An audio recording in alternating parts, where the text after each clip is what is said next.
내가 암일 수도 있다는구나. 네? 어머니, 그게 무슨...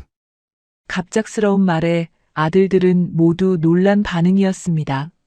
그래서 내 재산의 일부를 너희에게 먼저 주려고 한다. 어머니, 재산을요? 검사는 제대로 하신 거예요. 어머니 몸은 괜찮으신 거죠? 같은 말에도 이렇게나 다른 반응. 진숙은 생각이 많아졌습니다. 사연 시작 전에 무료로 할 수 있는 구독과 좋아요 해주시고 어디에서 듣고 계신지 댓글 남겨주시면 감사함으로 인사드리겠습니다. 본 영상의 인물 및 목소리는 AI 프로그램으로 제작되었습니다. 명절 저녁이 깊어가는 시간, 강남의 한 대저택 안은 조용하기만 했습니다. 넓은 거실에는 명절 특집 드라마가 흘러나오고 있었지만 아무도 보는 사람이 없었죠. 김진숙 회장은 긴 식탁 앞에 혼자 앉아 있었습니다. 식탁 위에는 값비싼 한정식 요리들이 차려져 있었어요. 전복, 갈비찜, 잡채, 각종 나물과 전들까지 한 상 가득 차려진 음식이었지만 정작 젓가락을 든 사람은 없었습니다. 식탁 위의 음식들은 유명 호텔 주방장이 직접 와서 만든 것들이었습니다. 전복은 제주도에서 공수한 최상품이었고 갈비는 한우 1등급만 골라 정성껏 쪄낸 것이었죠. 하지만 아무리 좋은 재료로 만든 음식이라도 혼자 먹는 밥상은 쓸쓸하기만 했습니다. 진숙은 젓가락을 들었다가 다시 내려놓았어요.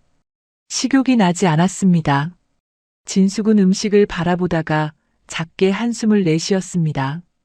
이 많은 음식이 다 무슨 소용이람. 혼잣말이 텅 빈 집안에 울려 퍼졌죠.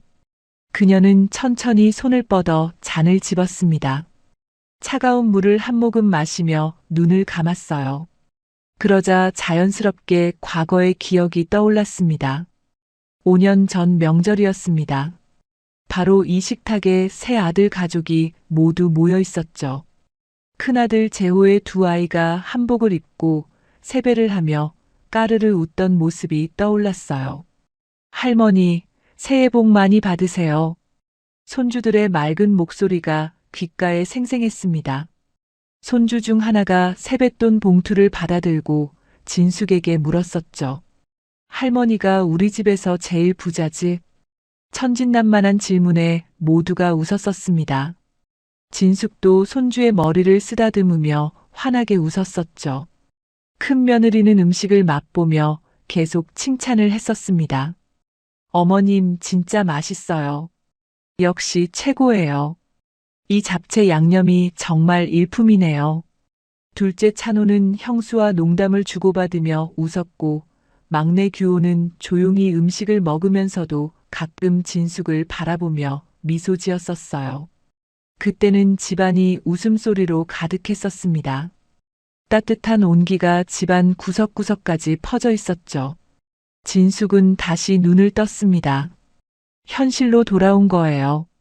TV에서는 여전히 가족들이 둘러앉아 떡국을 먹는 장면이 나오고 있었습니다. 진숙은 텅 빈 거실을 둘러보았어요. 손주들의 웃음소리도, 며느리의 칭찬도, 아들들의 목소리도 없었습니다. 그저 TV 속 남의 가족들 이야기만 들릴 뿐이었죠. 명절 특집이라고 방송사마다 가족 이야기를 다루고 있었는데 그게 더 진숙의 마음을 쓸쓸하게 만들었습니다. 그녀는 휴대폰을 집었습니다. 그러다가 다시 내려놓았어요. 또다시 집었다가 또 내려놓았습니다. 이런 동작을 몇 번이나 반복했죠. 누구에게 먼저 전화를 걸까 고민하다가 결국 통화 버튼을 누르지 못했습니다. 재벌 회장이라는 자리가 무색하게 명절 저녁에 자식들에게 먼저 전화 한 통 걸지 못하는 자신이 초라하게 느껴졌어요. 전화를 걸면 괜히 자식들에게 폐를 끼치는 것 같고 바쁜 시간을 방해하는 것 같았습니다. 잠시 후 진숙의 휴대폰이 울렸습니다. 화면을 보니 비서였어요. 진숙이 전화를 받았습니다. 여보세요. 비서의 목소리가 들려왔죠. 회장님 필요하신 거 없으신지 확인차 전화드렸습니다. 진숙이 물었습니다. 김비서 명절인데 왜 집에 안 가고 대기하고 있나? 비서가 조심스럽게 대답했어요. 회장님께서 혹시 필요하실까 봐서요. 제 가족은 괜찮습니다. 진숙은 쓴웃음을 지었습니다. 그래, 알았네. 수고하게. 가족들이 기다리겠어. 일찍 들어가게. 통화를 끄는 진숙의 얼굴에는 깊은 외로움이 서려 있었어요. 비서는 자신을 위해 명절에도 대기하고 있는데 정작 자식들은 연락 한 통 없다는 사실이 가슴을 찔렀습니다. 진숙은 잠시 망설이다가 다시 비서에게 전화를 걸었습니다. 김비서 미안한데 한 가지만 더 부탁하네. 아이들 연락처 알지? 각자 뭐 하는지 좀 알아봐 주게.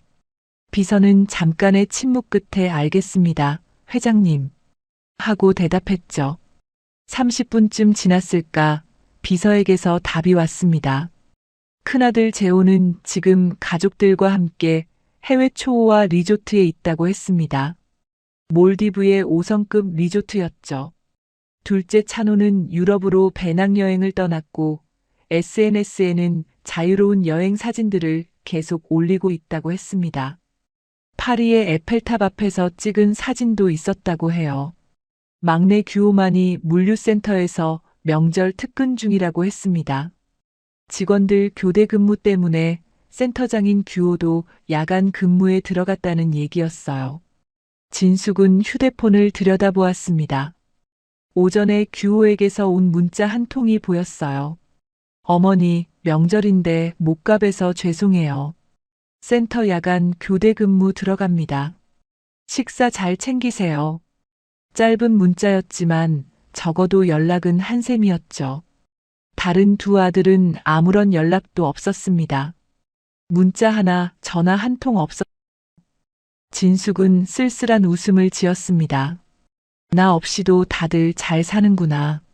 그 순간 일주일 전 병원에서 있었던 일이 떠올랐어요.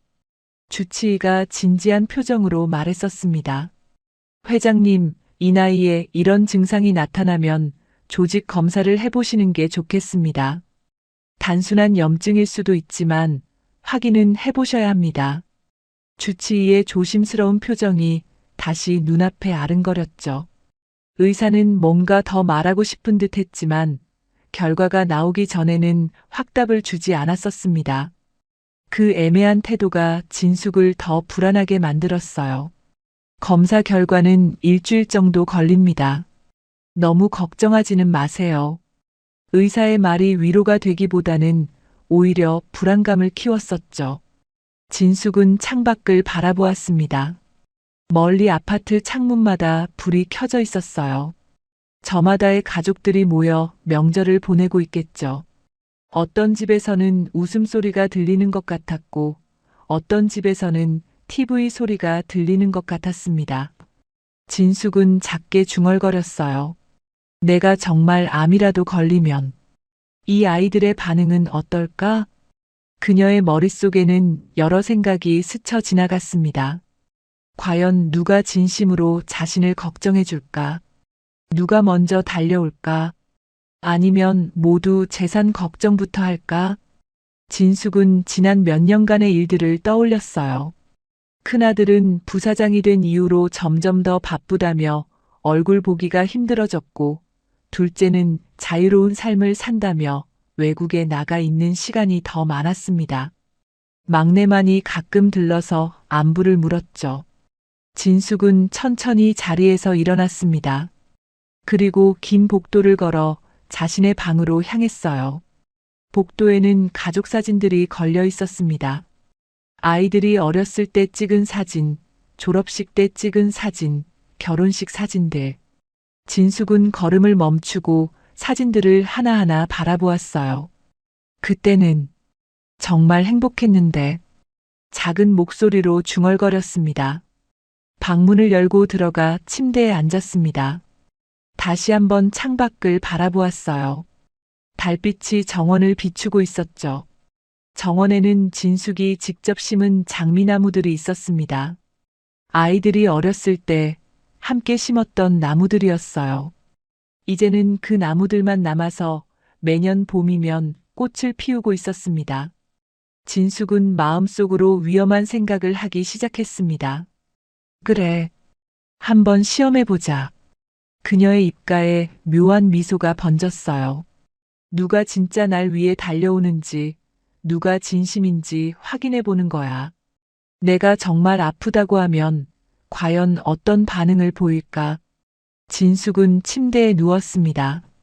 천장을 바라보며 계획을 세우기 시작했죠. 내일 아침이 되면 새 아들에게 연락을 해야겠다고 생각했습니다. 그리고 그녀가 준비한 시험을 시작할 작정이었어요. 과연 돈 때문인지 아니면 진짜 어머니를 사랑해서인지 그 진실을 밝혀낼 시간이었습니다.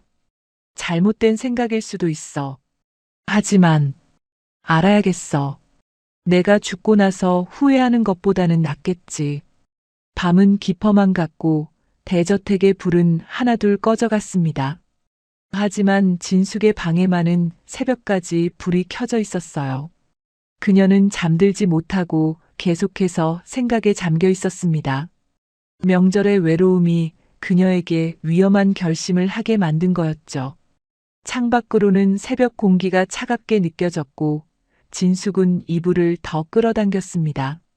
하지만 마음속 추위는 이불로도 막을 수 없었어요. 명절 연휴가 끝나고 사흘이 지났습니다. 김진숙 회장은 비서에게 지시를 내렸어요. 새 아들에게 모두 연락해서 오늘 저녁에 집으로 오라고 하게. 급한 일이라고 전해주게. 비서는 조심스럽게 물었습니다. 무슨 일이라고 말씀드릴까요, 회장님? 진숙은 잠시 망설이다가 대답했죠. 그냥 급하게 할 말이 있다고만 하게. 비서는 곧바로 새 아들에게 전화를 걸기 시작했습니다. 먼저 큰아들 재호에게 연락이 갔어요. 재호는 회의 중이었는데 전화를 받고는 짜증 섞인 목소리로 물었습니다. 무슨 일이길래요? 저 지금 중요한 미팅 중인데. 비서가 조심스럽게 말했죠. 회장님께서 급하게 부르셨습니다. 오늘 저녁에 댁으로 오시라고 하셨습니다. 재호는 한숨을 내쉬었습니다. 오늘이요? 일정이 있는데.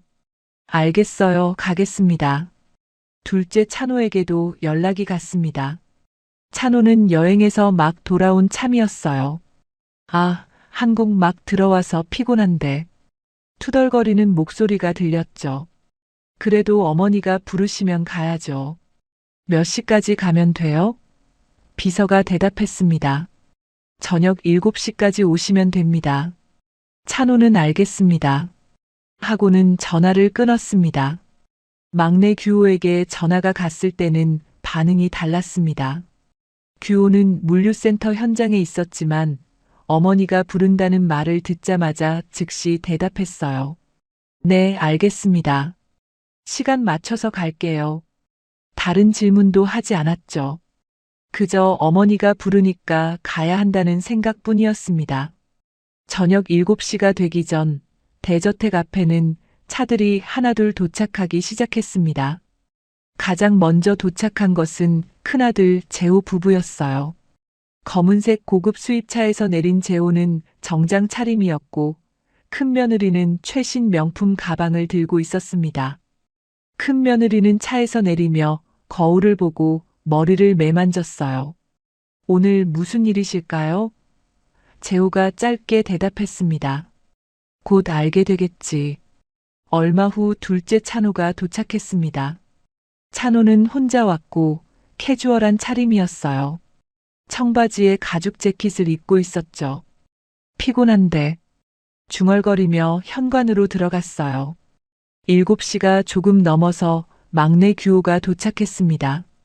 규호는 작업복 차림으로 황급히 뛰어왔어요.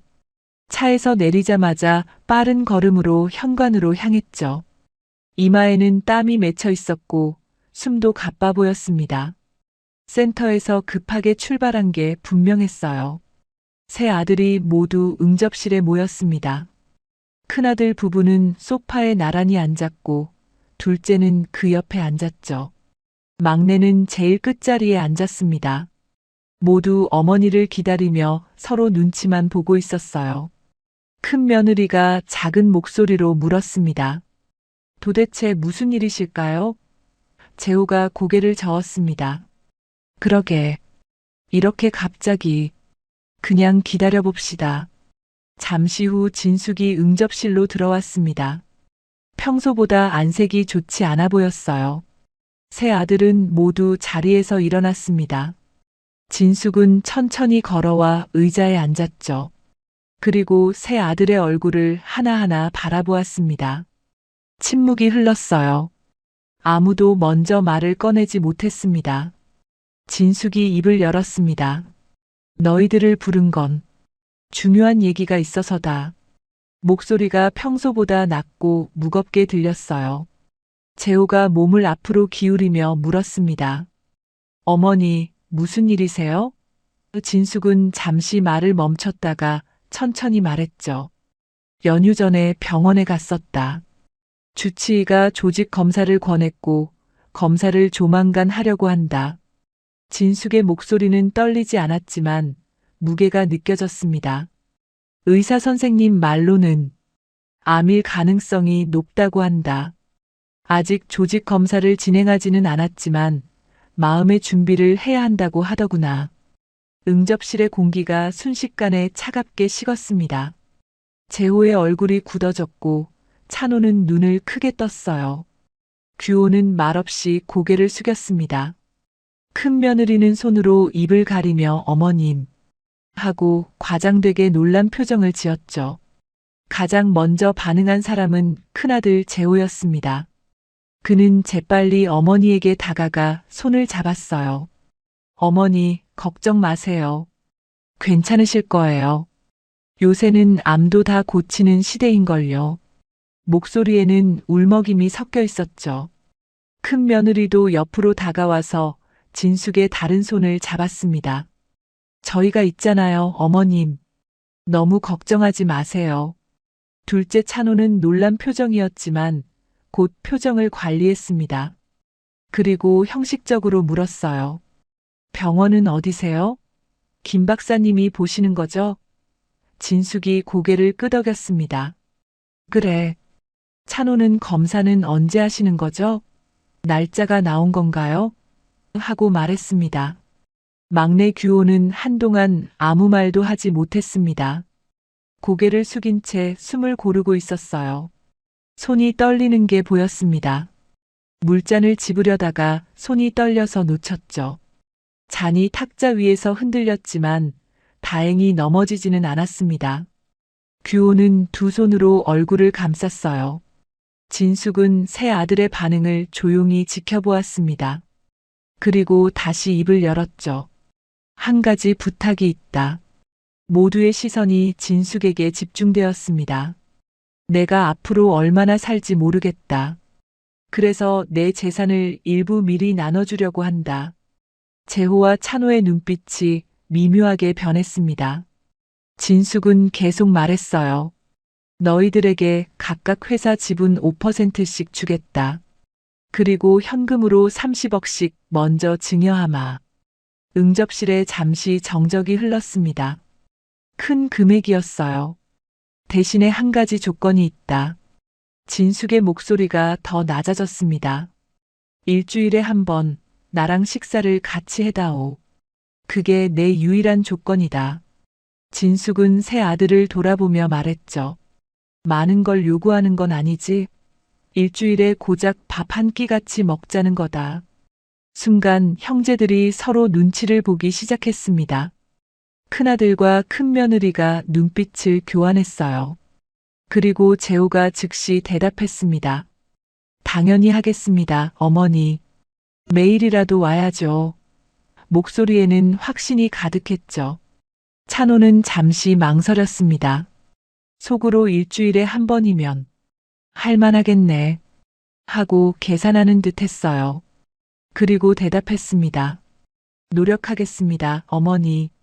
제 일정을 조절해서 꼭 오겠습니다. 규호는 조용히 말했습니다. 일정 맞춰서 최대한 오겠습니다, 어머니. 진숙은 아들들을 보며 말했어요. 다들 바쁜 거 아니 며느리들까지 올 필요는 없다. 너희들만 와도 된다. 그렇게 애쓰지는 마라. 그날 저녁 첫 식사가 시작되었습니다. 식탁에는 음식이 차려졌지만 분위기는 어색했어요. 침묵 속에서 숟가락 소리만 들렸습니다. 큰아들 재호가 어머니 앞에 반찬을 떠서 놓았습니다. 어머니, 맛있는 것만 드세요. 친절한 목소리였죠. 둘째 찬호는 빨리 식사를 마치려는 듯 서둘러 먹었습니다. 그리고 자꾸 시계를 확인했어요. 뭔가 다른 약속이라도 있는 것처럼 보였죠. 막내 규호는 어머니가 수저질하는 모습을 조용히 관찰하고 있었습니다. 진숙은 아들들의 얼굴을 하나하나 바라보았어요. 식사가 끝나고 아들들이 하나둘 자리에서 일어났습니다. 재호가 말했죠. 어머니, 다음 주에 또 오겠습니다. 건강 잘 챙기세요. 찬호도 저도 오겠습니다. 하고 말했습니다. 규호는 어머니, 편히 쉬세요. 하고 인사했어요. 아들들이 모두 떠난 후 진숙은 혼자 응접실에 남았습니다. 창밖을 바라보며 작게 중얼거렸어요. 이제부터가 진짜다. 그녀의 눈빛에는 결연함이 서려 있었습니다. 과연 누가 진심으로 자신을 대할지 이제 지켜볼 시간이었죠. 큰아들 재호 부부는 고급 수입차를 타고 집으로 돌아가는 길이었습니다. 차창 밖으로 강남의 야경이 흘러갔어요. 화려한 네온사인과 불빛들이 차 안을 스쳐 지나갔죠. 한동안 침묵이 흘렀습니다. 재호가 먼저 입을 열었어요. 어머니가 암일 수도 있다니. 생각도 못했는데. 목소리에는 걱정이 섞여 있었습니다. 큰 며느리가 조심스럽게 물었습니다. 가족력은 없으시잖아요? 할아버지, 할머니 모두 다른 병으로 돌아가셨고요. 재호가 고개를 끄덕였어요. 그렇긴 한데 암은 가족력만으로 되는 게 아니니까. 잠시 침묵이 흘렀습니다. 그러다 큰 며느리가 다시 말했죠. 그런데 여보, 집은 5%면 시가로 얼마 정도 되는 거예요? 재호는 잠깐 멈칫했습니다. 그리고 약간 날카로운 목소리로 대답했어요. 지금은 그런 계산하지 마. 어머니가 편찮으시다는데. 큰 며느리가 변명하듯 말했습니다. 알아요, 알아요. 그래도 우리가 현실적으로 알아는 둬야 하잖아요. 5% 어차피 새 아들이 다 똑같이 받는 거라 특별한 것도 아니고요. 재호는 핸들을 잡은 손에 힘을 주었습니다. 어차피 지분은 나중에 경영권 가질 때 필요한 거고, 현금으로 주신다는 30억이 지금으로선 중요하지. 큰 며느리의 눈이 커졌어요. 그렇긴 하죠. 30억. 재호가 빠르게 덧붙였습니다. 그래도 지금 중요한 건 그게 아니야. 지금부터 잘해야 해. 알지? 큰 며느리가 고개를 끄덕였습니다. 당연하죠. 일주일에 한 번 식사 정도야 얼마든지 할 수 있죠. 며느리들 올 필요 없다 하셨지만 굳이 안 갈 이유도 없잖아요. 얼굴 도장 찍는 게 낫지. 재호가 말했어요. 그래. 그리고 찬호, 규호보다 우리가 더 자주 가야 해. 어머니 마음을 우리가 먼저 얻어야 한다고. 큰 며느리가 동의했습니다. 알겠어요. 어머니 드실 거랑 좀 챙겨서 자주 찾아뵈야겠어요. 차는 계속 달렸고 두 사람은 앞으로의 계획을 세우기 시작했습니다. 어떻게 하면 어머니에게 더 잘 보일 수 있을지, 어떤 선물을 해드리면 좋을지 이야기했어요. 하지만 정작 어머니의 건강을 진심으로 걱정하는 대화는 더 이상 나오지 않았습니다. 둘째 찬호는 자신이 운영하는 카페로 향했습니다. 밤늦은 시간이었지만 카페는 아직 문을 열고 있었어요. 매니저가 반겨주었지만 찬호는 피곤한 표정으로 사무실로 들어갔습니다. 의자에 앉아 한숨을 쉬고는 친구에게 전화를 걸었어요. 응, 나야. 어머니 댁 다녀왔어. 찬호의 목소리는 지쳐 있었습니다. 친구가 물었죠. 무슨 일 있어? 갑자기 부르셨다며? 찬호는 잠시 망설이다가 대답했습니다. 엄마가 암일 수도 있대. 검사 결과 기다리는 중이래. 전화기 너머로 친구의 놀란 목소리가 들렸어요. 진짜? 괜찮으시려나? 찬호가 대답했습니다. 글쎄, 잘 모르겠어. 아직 확실한 건 아니니까. 친구가 물었습니다. 그럼 너 당분간 한국에 있어야겠네? 찬호는 응, 그래야 할 것 같아. 일주일에 한 번은 어머니 댁에 가야 할 것 같거든. 친구가 일주일에 한 번 가는 거야? 그 정도면 할 만하지. 하고 말했죠. 찬호는 창밖을 바라보았습니다. 그래, 그 정도는 해야지 뭐. 잠시 침묵이 흘렀어요. 그러다 찬호가 한숨을 쉬며 말했습니다. 아, 다음 달 여행은 취소해야 하나. 발리 갈 계획이었는데. 친구가 웃으며 말했습니다. 야, 어머니 편찮으시다는데 무슨 여행이야. 찬호도 그래, 알아. 그냥 아깝다는 생각이 들어서. 전화를 끄는 찬호는 노트북을 켰습니다. 예약해둔 항공권과 호텔을 확인했어요. 취소하려면 수수료가 꽤 나올 것 같았습니다. 일단 조금 더 지켜보자. 어차피 다음 달까지는 시간 있으니까. 찬호는 그렇게 생각하며 노트북을 덮었습니다. 카페 밖으로는 손님들의 웃음소리가 들렸지만 찬호의 마음은 복잡하기만 했어요. 막내 규호는 물류센터로 돌아왔습니다. 야간 근무 시간이었어요. 센터 안은 지게차가 움직이는 소리와 직원들이 상자를 옮기는 소리로 시끄러웠죠. 규호는 작업복을 제대로 입고 현장으로 나갔습니다. 직원들이 상차 작업을 하고 있었어요. 규호는 직접 하나하나 체크했습니다. 트럭에 실리는 물건들이 제대로 적재되는지, 파손된 상자는 없는지 꼼꼼히 살폈어요. 하지만 오늘따라 집중이 잘 안 됐습니다. 자꾸 어머니 생각이 났어요. 암일 가능성이 높다고. 그 말이 계속 머릿속을 맴돌았죠. 현장 책임자인 부장이 다가왔습니다. 센터장님, 오늘 많이 피곤해 보이시는데 괜찮으세요? 규호가 고개를 들었어요. 아니에요, 괜찮습니다. 부장이 조심스럽게 말했습니다. 매번 이렇게 야간까지 계시니 피곤하실 만도 하죠. 이제 새로운 시스템 자리도 잘 잡았으니 매번 이렇게 야간까지 안 계셔도 괜찮습니다. 센터장님도 쉬셔야죠. 규호는 고개를 저었습니다. 아닙니다, 부장님. 그래도 제가 지키고 있어야죠. 센터장인데 직원들만 고생시킬 수는 없잖아요. 규호는 다시 현장을 둘러보았어요. 야간 근무를 하는 직원들이 열심히 일하고 있었습니다. 명절 연휴가 끝나면서 물량이 폭주하는 시기였죠.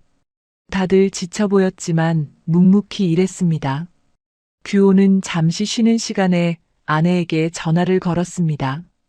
여보, 나 당분간 퇴근하고 어머니 댁 좀 들릴 것 같아. 아내의 목소리가 들렸어요. 무슨 일 있어? 갑자기. 규호가 조심스럽게 말했습니다. 어머니가 암일 수도 있으신가 봐. 결과는 아직 안 나왔는데 걱정이 돼서. 아내의 목소리가 불안해졌습니다. 어머님 괜찮으신 거 맞지? 규호가 대답했어요. 검사해봐야 정확히 알 것 같다고 하셔. 그래도 자주 가봐야 할 것 같아. 아내가 말했습니다. 그래, 당연히 가야지. 집은 신경 쓰지 마. 애들한테도 내가 잘 얘기할게. 규호는 아내의 말에 감사함을 느꼈습니다. 고마워, 여보. 아이들은 잘 있지? 아내가 대답했어요. 응, 잘 자고 있어. 너무 걱정하지 말고 어머님 잘 모시고. 규호는 알았어. 나중에 집에 가서 보자. 하고 전화를 끊었습니다. 규호는 다시 현장으로 나갔습니다. 밤이 깊어갈수록 일손이 더 필요했어요. 규호는 소매를 걷어 올리고 직접 상자를 옮기기 시작했습니다. 센터장이 현장 일을 하는 모습에 직원들이 놀랐죠. 센터장님, 저희가 할게요. 한 직원이 말했지만 규호는 웃으며 대답했습니다. 괜찮습니다. 같이 합시다. 땀을 흘리며 일하는 동안에도 규호의 마음은 편치 않았습니다. 어머니의 안색이 자꾸 떠올랐어요. 평소보다 많이 수척해 보이셨던 모습, 말씀하실 때 힘들어 하시던 모습이 생생했습니다. 제발 아무 일 없으시길. 규호는 속으로 빌었습니다. 그 시각 진숙은 대저택 안에 혼자 있었습니다. 창가에 서서 정원을 바라보고 있었어요. 달빛이 나무들을 비추고 있었죠. 진숙은 과거를 떠올렸습니다. 둘째 찬호가 어렸을 때 진숙이 감기에 걸렸던 적이 있었어요. 어린 찬호가 어머니 곁을 지키며 말했었죠. 엄마 아프면 내가 지킬 거야. 엄마 혼자 안 두고. 큰아들 재호가 사업을 시작할 때의 일도 떠올랐습니다. 재호는 의욕에 차서 말했었어요. 어머니, 제가 어머니 회사를 같이 키우겠습니다. 더 크게 만들겠습니다. 그때의 재호는 눈빛이 반짝였었죠. 진심으로 어머니를 위하는 것처럼 보였습니다. 진숙은 깊은 한숨을 내쉬었습니다. 내가 너무한 건 아니겠지. 스스로에게 물었어요. 하지만 곧 고개를 저었습니다. 아니야, 이건 필요한 일이야. 진실을 알아야 해. 그렇게 스스로를 다독였지만 마음 한편에는 불안함이 자리 잡고 있었습니다. 오늘 저녁 식사 때 아들들의 모습이 떠올랐어요. 큰아들은 너무 과하게 친절했고 둘째는 시계만 자꾸 확인했었죠. 막내만이 조용히 어머니를 걱정하는 눈빛이었습니다. 과연 이 시험이 끝나면 어떤 결과가 나올까? 진숙은 불안한 마음으로 밤을 보냈습니다. 창밖으로는 밤바람이 불어왔습니다. 나무들이 바람에 흔들렸어요.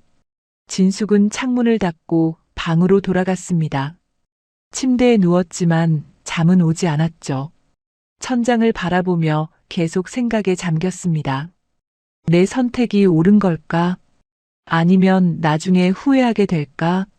생각은 꼬리에 꼬리를 물고 나아갔어요. 하지만 이미 시작한 일이었습니다. 이제는 끝까지 지켜봐야 했어요. 진숙은 눈을 감았습니다.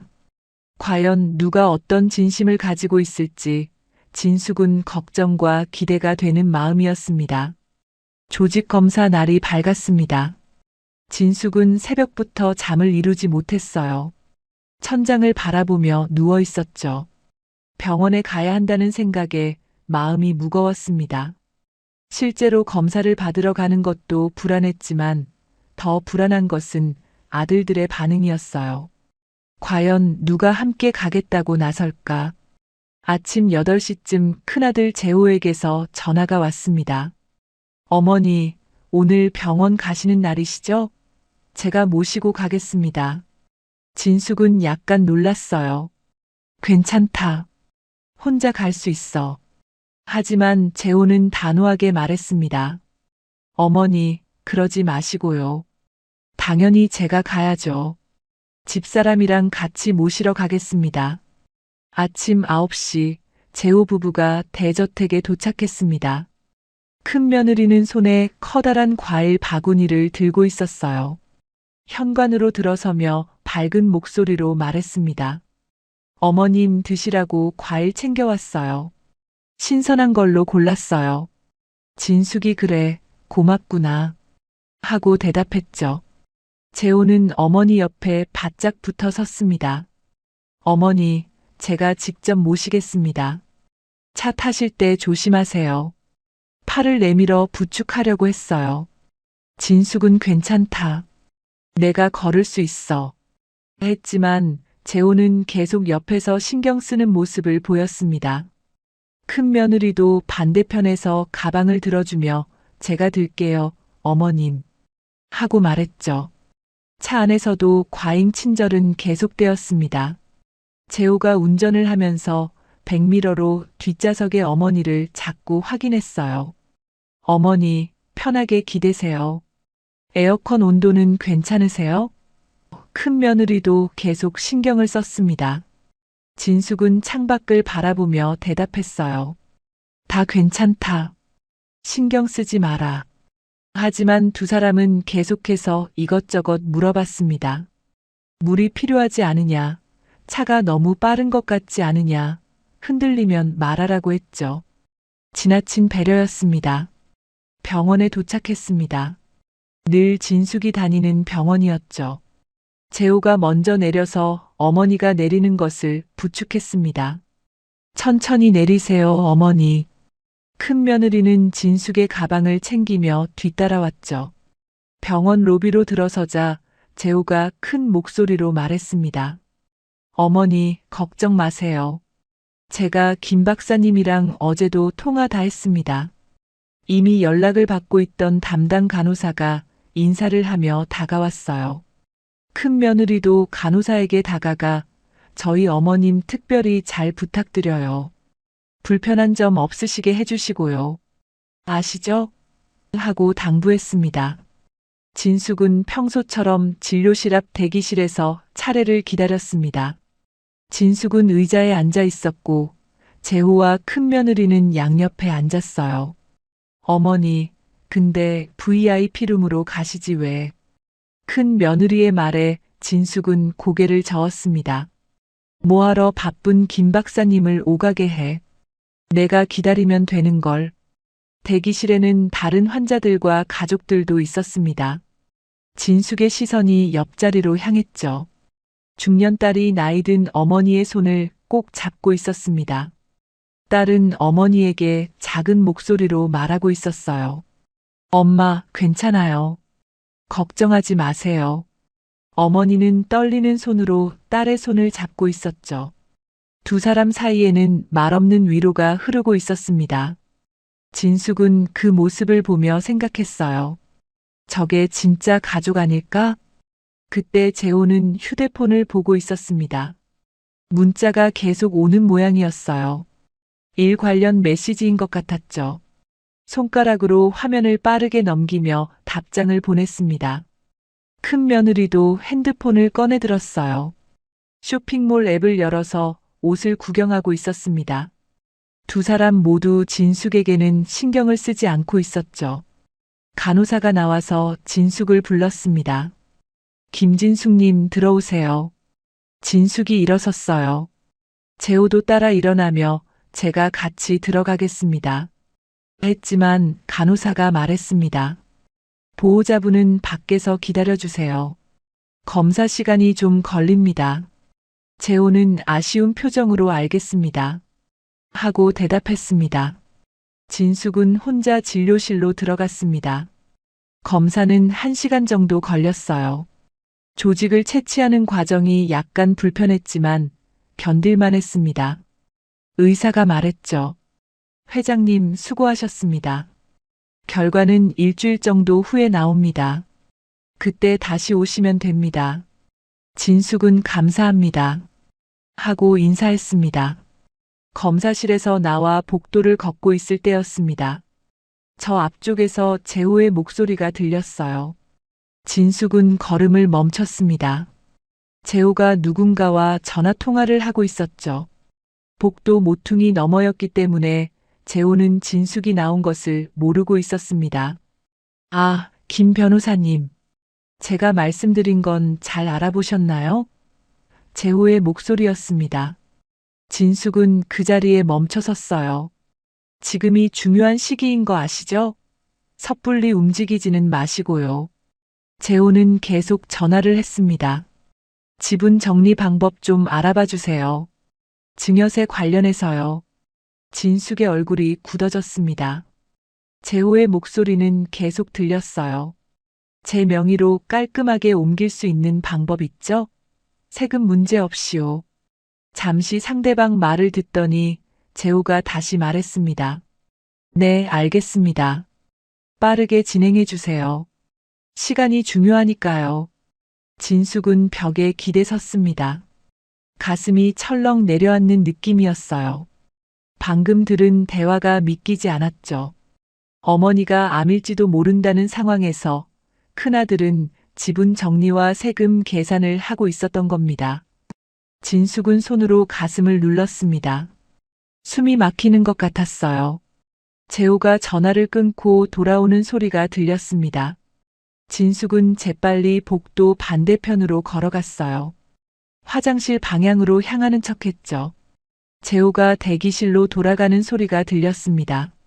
진숙은 화장실 앞에 서서 깊은 숨을 쉬었어요. 거울 속 자신의 얼굴이 창백하게 보였습니다. 한참을 그렇게 서 있다가 진숙은 대기실로 돌아갔습니다. 재호와 큰 며느리가 기다리고 있었어요.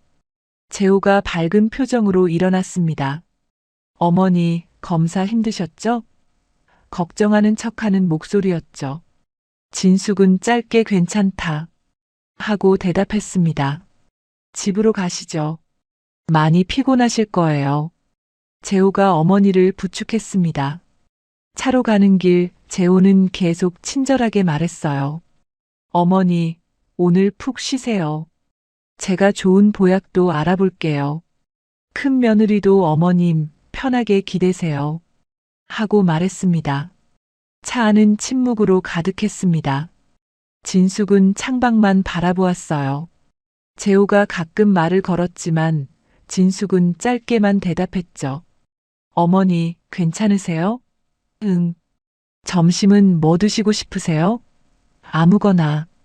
더 이상 대화가 이어지지 않았습니다. 대저택에 도착했습니다. 재호가 차에서 내려 문을 열어주었어요. 어머니, 들어가세요. 편히 쉬시고요. 진숙은 고개만 끄덕이고 집 안으로 들어갔습니다.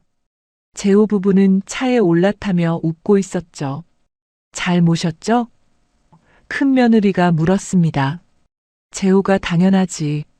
하고 대답했어요. 그날 밤 진숙은 침대에 누워 있었습니다. 잠이 오지 않았어요. 재호의 전화 통화 내용이 머릿속을 맴돌았습니다. 지분 정리 방법을 알아봐 달라고. 제 명의로 옮길 수 있는 방법. 그 말들이 계속 귓가에 들렸죠. 진숙은 눈물을 흘렸습니다. 내가 낳은 자식이 정말 맞나. 가슴이 아팠어요. 병원에서 보았던 다른 가족의 모습이 떠올랐습니다. 딸이 아버지 손을 꼭 잡고 있던 그 모습. 그게 진짜 가족의 모습이었죠. 하지만 자신의 아들은 달랐습니다. 깊은 밤 진숙은 천장을 바라보며 생각했습니다. 이제 어떻게 해야 하지? 배신감이 밀려왔어요. 하지만 동시에 회사를 생각하면 그럴 수도 있어. 이렇게 쉽게 판단하면 안 되지.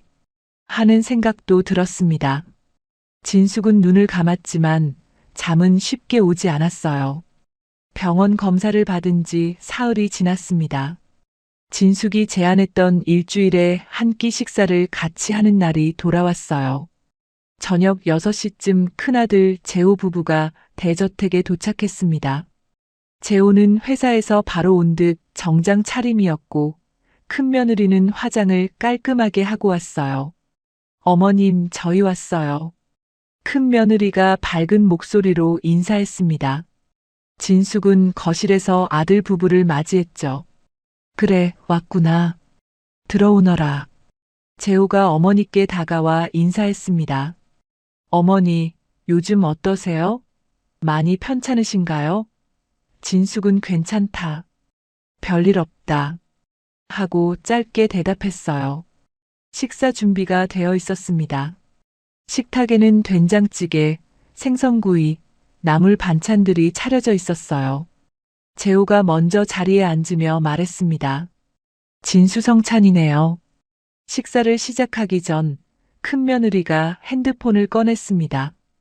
어머님, 사진 한 장만 찍어도 될까요? 진숙이 고개를 갸우뚱했어요. 사진? 큰 며느리가 웃으며 말했습니다.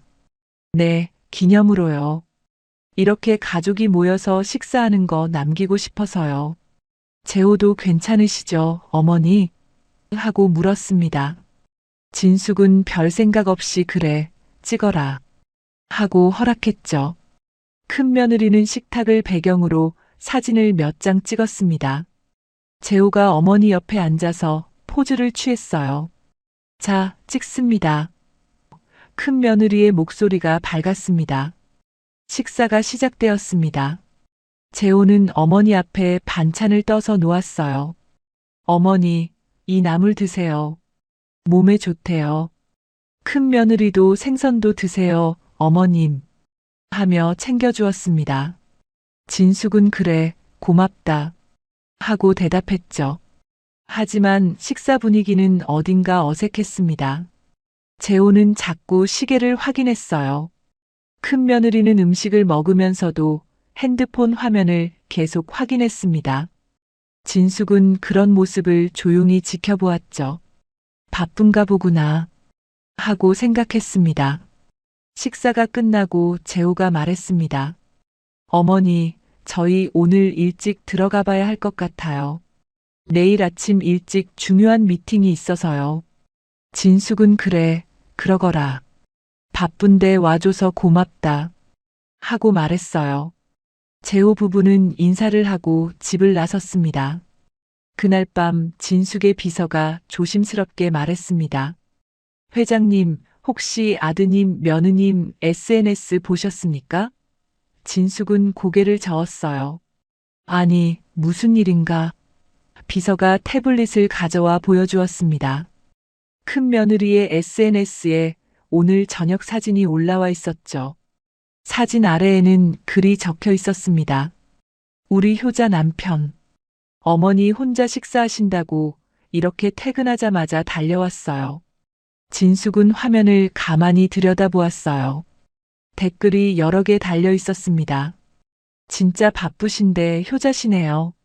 한 기업의 부사장님이 소탈하시네요. 보기 좋아요. 칭찬 일색이었죠. 진숙은 쓴웃음을 지었습니다. 비서가 조심스럽게 물었어요. 괜찮으십니까, 회장님? 진숙은 그냥 요즘 젊은 사람들은 다 이런가 보네 하고 대답했습니다. 하지만 마음이 편치 않았어요. 식사하러 온 게 아니라 사진 찍으러 온 건가 하는 생각이 들었죠. 다음 날 둘째 찬호가 집에 왔습니다. 바쁘다며 점심 식사를 하러 오겠다 했죠. 하지만 찬호는 겨우 30분만 머물렀습니다. 현관에 들어서자마자 시계를 확인하더니 말했죠. 어머니, 오늘 카페에 급한 일이 있어서요. 오래 못 있을 것 같아요. 진숙은 실망스러웠지만 내색하지 않았습니다. 그래, 바쁘면 다음부터는 안 와도 된다. 찬호가 놀라며 말했어요. 아니에요, 어머니. 올게요. 와야죠. 오늘만 특별히 바빠서 그래요. 하지만 그의 표정에는 부담스러움이 역력했죠. 식탁에 앉아서도 찬호는 계속 핸드폰을 확인했습니다. 어머니, 죄송해요. 직원이 자꾸 연락이 와서요. 진숙은 괜찮다. 일 먼저 보거라. 하고 말했어요. 찬호는 음식을 빨리 먹고 자리에서 일어났습니다. 어머니, 다음 주에 뵈어요. 식사 잘 챙기시고요. 찬호가 떠나고 진숙은 혼자 남은 음식을 바라보았습니다. 반도 먹지 않은 밥그릇, 거의 손대지 않은 반찬들. 이 모습이 마음을 더 쓸쓸하게 만들었어요. 진숙은 깊은 한숨을 내쉬었습니다. 그날 저녁 막내 규호가 왔습니다. 저녁 7시가 조금 넘은 시간이었어요. 현관문이 열리고 규호가 들어왔습니다. 그런데 규호는 작업복을 입고 있었죠. 진숙이 놀라며 물었습니다. 왜 이렇게 작업복 차림이니? 퇴근하고 바로 온 거야? 규호가 미안한 표정으로 대답했어요. 아니요, 어머니. 오늘은 야간이에요. 어머니랑 식사하고 센터로 가려고요. 진숙은 더욱 놀랐습니다. 야간 근무를 가야 하는데 왜 여기 온 거니? 규호가 웃으며 말했습니다. 어머니랑 약속했잖아요. 일주일에 한 번 식사하기로요. 약속은 지켜야죠. 진숙의 가슴이 뭉클해졌어요. 아니, 센터장인 내가 왜 야간 근무까지 하니? 센터장은 교대 근무 대상자가 아닌 걸로 알고 있는데. 그리고 옷도 왜 내가 작업복을 입고 다녀? 규호가 고개를 저었습니다. 센터에서는 이 옷이 편해요, 어머니. 그리고 직원들 다 주야간 교대 근무하는데 센터장이 안 할 수는 없죠. 같이 해야 직원들도 힘이 나지 않겠어요?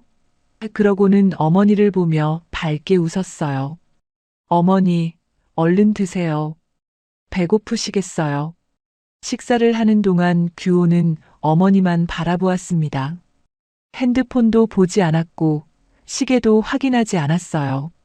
그저 어머니가 식사를 잘하시는지만 지켜보았죠. 어머니, 이거 드세요. 맛있어요. 반찬을 떠서 어머니 앞에 놓았습니다. 진숙은 규호의 모습을 보며 눈시울이 붉어졌습니다. 이 아이는 진짜 나를 위해 온 거구나 하는 생각이 들었어요. 밥을 먹으면서도 자꾸 눈물이 날 것 같았습니다. 진숙은 참으려고 애썼죠. 식사를 마치고 규호가 일어섰습니다. 어머니, 이제 출근해야 할 것 같아요. 진숙이 물었습니다. 야간 근무는 언제 끝나니? 규호가 대답했어요. 새벽 6시요. 그때까지 있다가 아침에 집에 가요. 진숙은 마음이 아팠습니다. 너무 무리하지 마라. 건강 챙겨야 한다. 규호가 웃으며 말했죠. 괜찮아요, 어머니. 제가 센터장인데 당연히 해야 할 일이에요. 그리고 아직 젊잖아요. 그리고는 현관으로 향했습니다. 규호가 떠나고 진숙은 한참을 그 자리에 서 있었습니다. 세 아들이 모두 같은 약속을 지켰지만 그 마음가짐은 너무나 달랐어요. 큰아들은 SNS에 올릴 사진을 찍으러 왔고 둘째는 의무감에 겨우 30분 왔다 갔습니다. 하지만 막내는 야간 근무를 앞두고도 어머니를 보러 왔죠. 며칠 후 또다시 큰아들 재호가 방문했습니다. 이번에도 식사를 같이 했어요. 식사가 끝나고 재호가 화장실에 간다며 자리를 떴습니다. 진숙도 잠시 후 복도로 나왔죠. 그때 저 멀리서 재호의 목소리가 들렸습니다. 진숙은 걸음을 멈췄습니다. 재호가 또 전화 통화를 하고 있었어요. 김 변호사님, 지분 정리는 어떻게 됐습니까? 진숙은 숨을 죽였습니다. 지금 증여받는 게 세금 면에서 유리하다고 하셨죠? 어머니가 만약 정말 돌아가시면 상속세가 얼마나 나올까요? 진숙은 벽에 기대 섰습니다. 다리에 힘이 풀렸어요. 재호의 목소리는 계속 들렸습니다. 최대한 빨리 진행해 주세요. 시간이 없을 수도 있으니까요. 지금 받을 수 있는 지분을 확실히 제 명의로 옮겨놓고 싶습니다.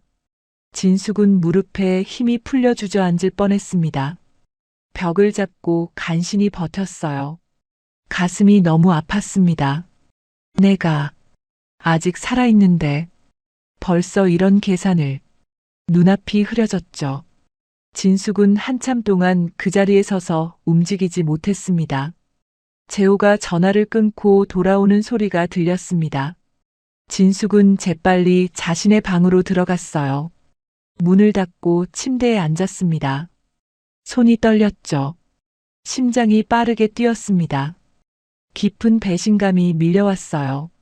내가 낳아 키운 자식이 정말 이럴 수가. 진숙은 눈물을 흘렸습니다. 하지만 소리내어 울 수는 없었어요. 재호가 아직 집에 있었으니까요. 진숙은 이불로 얼굴을 가리고 조용히 울었습니다. 이 배신감을 어떻게 감당해야 할지 알 수 없었어요. 며칠이 지났습니다. 진숙은 아들들의 모습을 지켜보며 마음이 점점 무거워졌어요. 큰아들은 겉으로만 친절했고 둘째는 형식적으로만 다녀갔습니다. 막내만이 진심으로 어머니를 걱정하는 것 같았죠. 하지만 확실히 알고 싶었습니다. 진숙는 작은 시험을 하나 더 해보기로 마음먹었어요. 그날 밤 11시였습니다. 대부분의 사람들이 잠자리에 들 시간이었죠. 진숙은 침대에 앉아 휴대폰을 꺼냈습니다. 연락처에서 새 아들의 이름을 찾았어요. 큰아들 재호, 둘째 찬호, 막내 규호. 손가락이 떨렸습니다. 이러는 게 맞나? 잠시 망설였지만 곧 결심을 굳혔죠.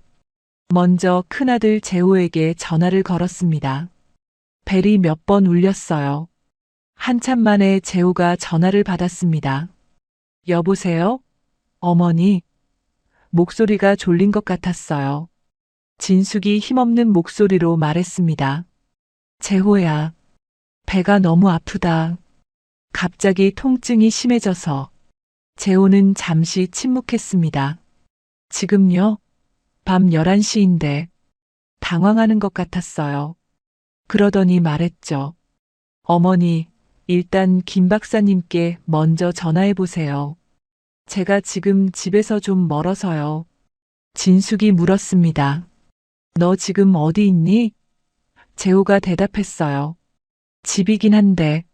아, 그게 아니라 제 말은 내일 아침 일찍 미팅이 있어서요. 진숙은 실망스러웠지만 더 묻지 않았습니다. 그래, 알았다. 미안하다. 재호가 서둘러 말했어요. 아니에요, 어머니. 정심하시면 119 부르세요. 그게 더 빠를 거예요. 제가 지금 가면 1시간은 걸릴 텐데. 진숙은 그래, 그러마. 하고 전화를 끊었습니다. 곧바로 둘째 찬호에게 전화를 걸었습니다. 찬호도 한참 만에 받았어요. 어머니, 무슨 일이세요? 목소리에 짜증이 섞여 있었습니다. 진숙이 같은 말을 했죠. 찬호야, 배가 너무 아프다. 갑자기 통증이. 찬호가 놀란 듯 물었습니다. 지금요? 많이 아프세요? 응, 좀 심하구나. 진숙이 대답했습니다. 찬호는 잠시 생각하더니 말했어요. 어머니, 119 부르세요. 그게 더 빨라요. 응급실 가시는 게 좋을 것 같은데요. 진숙이 너는 못 오겠니? 하고 물었습니다. 찬호가 망설이며 대답했어요. 저 지금 친구들이랑 있어서요. 제가 지금 가려면 대리 불러야 하고. 진숙은 더 이상 듣고 싶지 않았습니다. 괜찮다.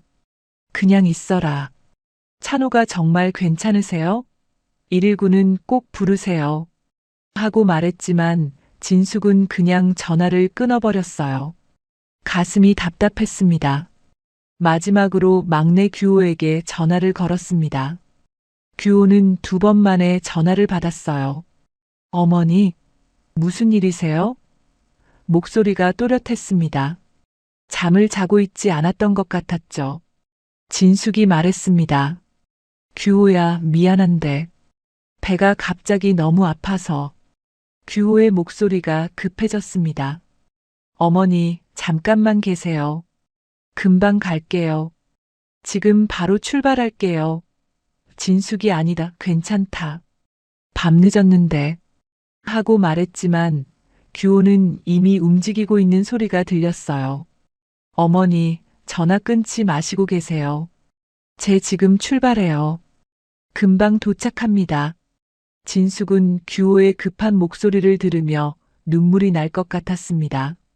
천천히 와라. 사고 나면 안 된다. 규호가 대답했어요. 괜찮아요, 어머니. 조심히 갈게요. 20분이면 도착해요. 전화 너머로 차 시동 거는 소리가 들렸죠. 규호는 정말로 즉시 출발한 겁니다. 진숙은 거실로 나왔습니다. 소파에 앉아 규호를 기다렸어요. 시계를 보니 밤 11시 15분이었습니다. 집안은 조용했죠. 멀리서 시계 째깍거리는 소리만 들렸습니다. 진숙은 가슴을 쓸어내렸어요. 사실 배가 아픈 건 거짓말이었지만 지금은 정말 가슴이 아팠습니다. 시간이 흘렀습니다. 11시 30분, 11시 40분. 진숙은 계속 시계를 확인했어요. 규호가 오고 있을 거라는 생각에 마음이 조금 편해졌습니다. 그래도 밤늦은 시간에 아들을 부른 것이 미안했죠. 11시 50분쯤 현관 밖에서 차 소리가 들렸습니다. 급하게 주차하는 소리였어요. 곧 현관문이 열렸습니다. 규호가 숨을 헐떡이며 뛰어들어왔죠. 작업복 차림이었습니다. 물류센터에서 바로 달려온 게 분명했어요. 어머니. 규호가 큰 소리로 불렀습니다. 진숙을 발견하고는 빠르게 다가왔어요. 어머니, 많이 아프세요? 김 박사님은요? 다녀가신 거예요? 숨이 차서 말을 제대로 잇지 못했습니다. 이마에는 땀이 맺혀 있었죠. 진숙은 규호를 보며 가슴이 뭉클해졌습니다. 규호야, 괜찮다. 조금 나아졌다. 규호가 어머니 옆에 앉으며 물었어요. 정말요? 아까 전화로는 많이 아프시다고 하셨잖아요. 제가 너무 늦게 온 거 아니에요? 진숙이 고개를 저었습니다. 아니다. 빨리 왔다. 규호는 어머니 이마에 손을 대보았습니다. 열은 없으신 것 같은데 어디가 아프신 거예요? 지금 바로 응급실 가보실래요? 진숙이 손을 잡았어요. 괜찮다. 진정하거라. 내가 와주니까 마음이 편하구나. 규호는 어머니 손을 꼭 잡았습니다. 어머니, 아직도 아프시면 병원 가야 해요. 제가 모시고 갈게요. 진숙은 규호의 얼굴을 바라보았습니다. 땀에 젖은 얼굴, 걱정으로 가득한 눈빛. 이 아들은 정말 진심으로 어머니를 걱정하고 있었어요. 진숙은 더 이상 연기를 할 수가 없었습니다. 눈물이 흘러내렸죠. 규호야. 진숙의 목소리가 떨렸습니다. 규호가 놀라며 물었어요. 어머니, 왜 우세요? 정말 많이 아프신 거예요? 진숙은 고개를 저었습니다. 아니다. 그게 아니라. 말을 잇지 못했어요. 규호는 어머니를 꼭 안았습니다. 괜찮아요, 어머니. 제가 있잖아요. 걱정하지 마세요. 진숙은 규호의 품에서 한참을 울었습니다. 이건 자식들에게 할 짓이 못 된다 하는 생각이 들었어요. 진심으로 걱정하며 달려온 아들에게 거짓말을 한 것이 너무 미안했습니다. 하지만 동시에 이 아들만큼은 진짜라는 걸 확인할 수 있었죠. 한참 후 진숙이 진정했습니다. 규호가 물을 가져다 주었어요. 천천히 드세요, 어머니. 진숙은 물을 마시며 마음을 가라앉혔습니다. 규호가 옆에 앉아서 계속 어머니를 걱정스럽게 바라보고 있었어요. 새벽 2시쯤 현관문이 열렸습니다. 큰아들 재호가 도착한 겁니다. 정장 차림이었어요. 회사에서 온 것 같았죠. 어머니, 제가 너무 늦었죠? 재호가 헐레벌떡 들어오며 말했습니다. 중요한 계약건 때문에 늦게까지 회의를 하고 있었어요. 지금 막 끝나서 달려왔어요. 진숙은 괜찮다. 이제 나았다. 하고 짧게 대답했습니다. 재호는 규호를 보며 물었어요. 규호, 너는 언제 왔어? 규호가 12시쯤 왔어요. 하고 대답했죠. 재호는 뭔가 어색한 표정을 지었습니다. 그래. 빨리 왔구나. 너라도 와서 다행이다. 아침 8시쯤 둘째 찬호가 도착했습니다. 캐주얼한 옷차림이었어요. 급하게 온 티가 전혀 나지 않았죠. 어머니, 괜찮아지셨다고 들었는데. 변명하는 목소리였습니다. 진숙은 그래, 괜찮다. 이제 다 나았다. 하고 말했어요. 찬호는 형과 동생을 보며 물었습니다. 다들 언제 오신 거예요? 재호가 나는 새벽 2시에 왔어. 하고 대답했죠. 규호는 조용히 저는 12시 전에 왔습니다. 하고 말했습니다. 찬호는 어색하게 웃었어요. 아, 나만 늦게 왔네. 진숙은 새 아들을 바라보았습니다. 같은 전화를 받았지만 반응은 너무나 달랐어요. 한 명은 즉시 달려왔고, 한 명은 늦게나마 왔고, 한 명은 아침에야 왔습니다. 이 차이가 모든 걸 말해주고 있었죠. 조직 검사 결과가 나오는 날이었습니다. 진숙은 아침 일찍 병원에 갔어요. 혼자 갔습니다. 아들들에게는 알리지 않았죠. 이번만큼은 혼자서 결과를 듣고 싶었어요.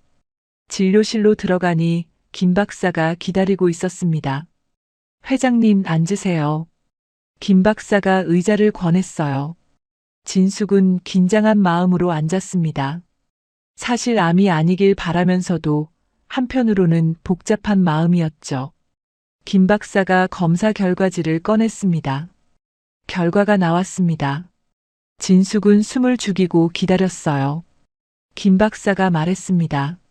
다행히 암이 아니네요. 걱정 많이 하셨죠? 진숙은 잠시 말을 잇지 못했어요. 정말 암이 아닌가요? 김 박사가 고개를 끄덕였습니다. 네, 확실합니다. 조직 검사 결과가 명확해요. 걱정 안 하셔도 됩니다. 진숙은 복잡한 표정을 지었습니다. 네, 다행이네요. 목소리에는 안도감보다 무언가 다른 감정이 섞여 있었어요. 김 박사가 이상하다는 듯 물었습니다. 회장님 괜찮으세요? 좋은 소식인데 표정이 안 좋으시네요. 진숙이 고개를 저었죠. 아닙니다. 다행이에요. 정말 다행입니다. 병원을 나와 차에 탔습니다. 운전기사가 회장님, 어디로 가시겠습니까? 하고 물었어요. 진숙은 한참을 생각하다가 대답했습니다. 집으로 가지. 차가 출발했죠. 창밖을 바라보며 진숙은 깊은 생각에 잠겼습니다. 이제 말해야 한다. 진숙은 결심을 굳혔어요. 아들들에게 진실을 말할 때가 온 겁니다. 우려에서 시작한 이 시험을 이제 끝내야 했죠. 하지만 마음이 무거웠습니다. 아들들이 어떤 반응을 보일지 걱정되었어요. 집에 도착해서 진숙은 비서에게 지시했습니다. 새 아들에게 연락해서 오늘 저녁에 집으로 오라고 전해주게. 중요한 얘기가 있다고. 비서가 알겠습니다, 회장님. 하고 대답했어요. 곧 새 아들에게 연락이 갔습니다. 저녁 6시 새 아들이 모두 응접실에 모였습니다. 재호는 긴장한 표정이었고 찬호는 불안해 보였어요. 규호는 조용히 앉아서 어머니를 기다렸습니다. 큰 며느리도 함께 왔는데 걱정스러운 얼굴이었죠. 진숙이 응접실로 들어왔습니다. 평소보다 표정이 무거워 보였어요. 새 아들은 자리에서 일어났습니다. 어머니, 재호가 먼저 인사했죠. 진숙은 고개를 끄덕이고 의자에 앉았습니다. 모두 다시 자리에 앉았어요. 침묵이 흘렀습니다. 아무도 먼저 말을 꺼내지 못했죠. 진숙이 천천히 입을 열었습니다. 너희들을 부른 건 중요한 얘기가 있어서다. 재호가 조심스럽게 물었어요. 어머니, 검사 결과가 나왔습니까? 진숙이 고개를 끄덕였습니다. 오늘 병원에 다녀왔다. 조직 검사 결과가 나왔고, 진숙은 잠시 말을 멈췄어요. 새 아들은 긴장한 표정으로 어머니를 바라보았습니다. 큰 며느리는 손으로 입을 가렸죠. 암이 아니라고 한다. 응접실에 안도의 한숨이 흘렀습니다. 재호가 정말요? 어머니, 하며 기뻐했어요. 찬호도 다행이다. 하고 중얼거렸습니다. 규호는 눈을 감고 깊은 숨을 내쉬었죠. 하지만 진숙의 표정은 여전히 무거웠습니다. 그런데 진숙이 다시 말을 이었어요. 너희들에게 고백할 게 있다. 모두의 시선이 진숙에게 집중되었습니다. 진숙은 천천히 또박또박 말했죠. 사실 처음부터 암일 확률이 높다는 건 내가 좀 과장한 거였다. 순간 정적이 흘렀습니다. 재호가 무슨 말씀이세요? 하고 물었어요. 진숙이 대답했습니다. 의사 선생님은 조직 검사를 권했지만 암일 가능성이 아주 높다고는 하지 않으셨다. 하지만 난 너희들에게 암일 가능성이 높다고 말했지. 아주 작은 확률을 부풀려서 말한 거다. 재호의 얼굴이 굳어졌습니다. 그럼 거짓말이었단 말입니까? 목소리가 떨렸어요. 진숙이 고개를 저었습니다. 완전한 거짓말은 아니었지. 검사는 실제로 필요했고 암 가능성도 있었으니까. 하지만 내가 그 확률을 부풀린 건 사실이다. 인정한다. 찬호가 물었습니다. 왜요? 왜 그러신 겁니까? 진숙은 세 아들을 차례로 바라보았어요. 너희들의 진심을 알고 싶었다. 내가 정말 아플 때 누가 진심으로 나를 걱정하는지 알고 싶었던 거다. 재호가 자리에서 벌떡 일어났습니다. 어머니가 어떻게 이런 거짓말을... 목소리가 커졌어요. 저희를 뭐로 보신 겁니까? 큰 며느리가 재호의 팔을 잡았지만 재호는 흥분을 가라앉히지 못했습니다. 저는 진심으로 걱정했습니다. 회사 일도 미루고 해외 출장도 취소하고 큰 며느리도 억울하다는 표정으로 말했어요. 저희가 얼마나 놀랐는데요. 밤에도 걱정돼서 잠도 못 잤어요. 진숙은 조용히 재호를 바라보았습니다. 재호의 말을 듣고 있었죠. 하지만 아무 말도 하지 않았어요. 재호는 점점 더 흥분했습니다. 일주일에 한 번씩 시간 내서 오는 것도 쉬운 일이 아니었어요. 그런데 이게 다 시험이었단 말입니까? 찬호도 허탈한 웃음을 지었습니다. 믿을 수가 없네요. 정말 믿을 수가 없어요. 그는 고개를 저었어요. 그럼 그동안 병문안 온 게 다 쇼였단 말씀이세요? 저도 나름 시간 쪼개서 온 건데. 카페 일도 미루고 여행 계획도 취소하고. 진숙은 두 아들의 항의를 조용히 듣고 있었습니다. 변명하지 않았어요. 그저 담담하게 받아들이고 있었죠. 재호와 찬호는 계속해서 불만을 쏟아냈습니다. 배신감을 느낀다고 어머니를 믿을 수 없다고 말했어요. 그동안 막내 규호는 한마디도 하지 않았습니다. 조용히 앉아서 형들이 말하는 걸 듣고 있었어요. 재호가 규호를 보며 소리쳤습니다. 너는 왜 화 안 내? 어머니가 우릴 시험했다고. 그것도 암일 수도 있다고 거짓말을 하시면서까지. 어머니. 규호의 목소리는 조용했습니다.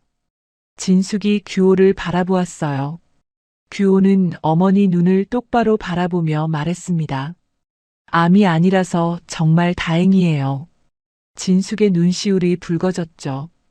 어머니가 왜 그러셨는지는 나중에 천천히 여쭤볼게요. 저도 이해가 되지는 않지만 지금은 어머니가 건강하시다는 게 중요하니까. 규호가 형을 돌아보며 조용히 말했어요.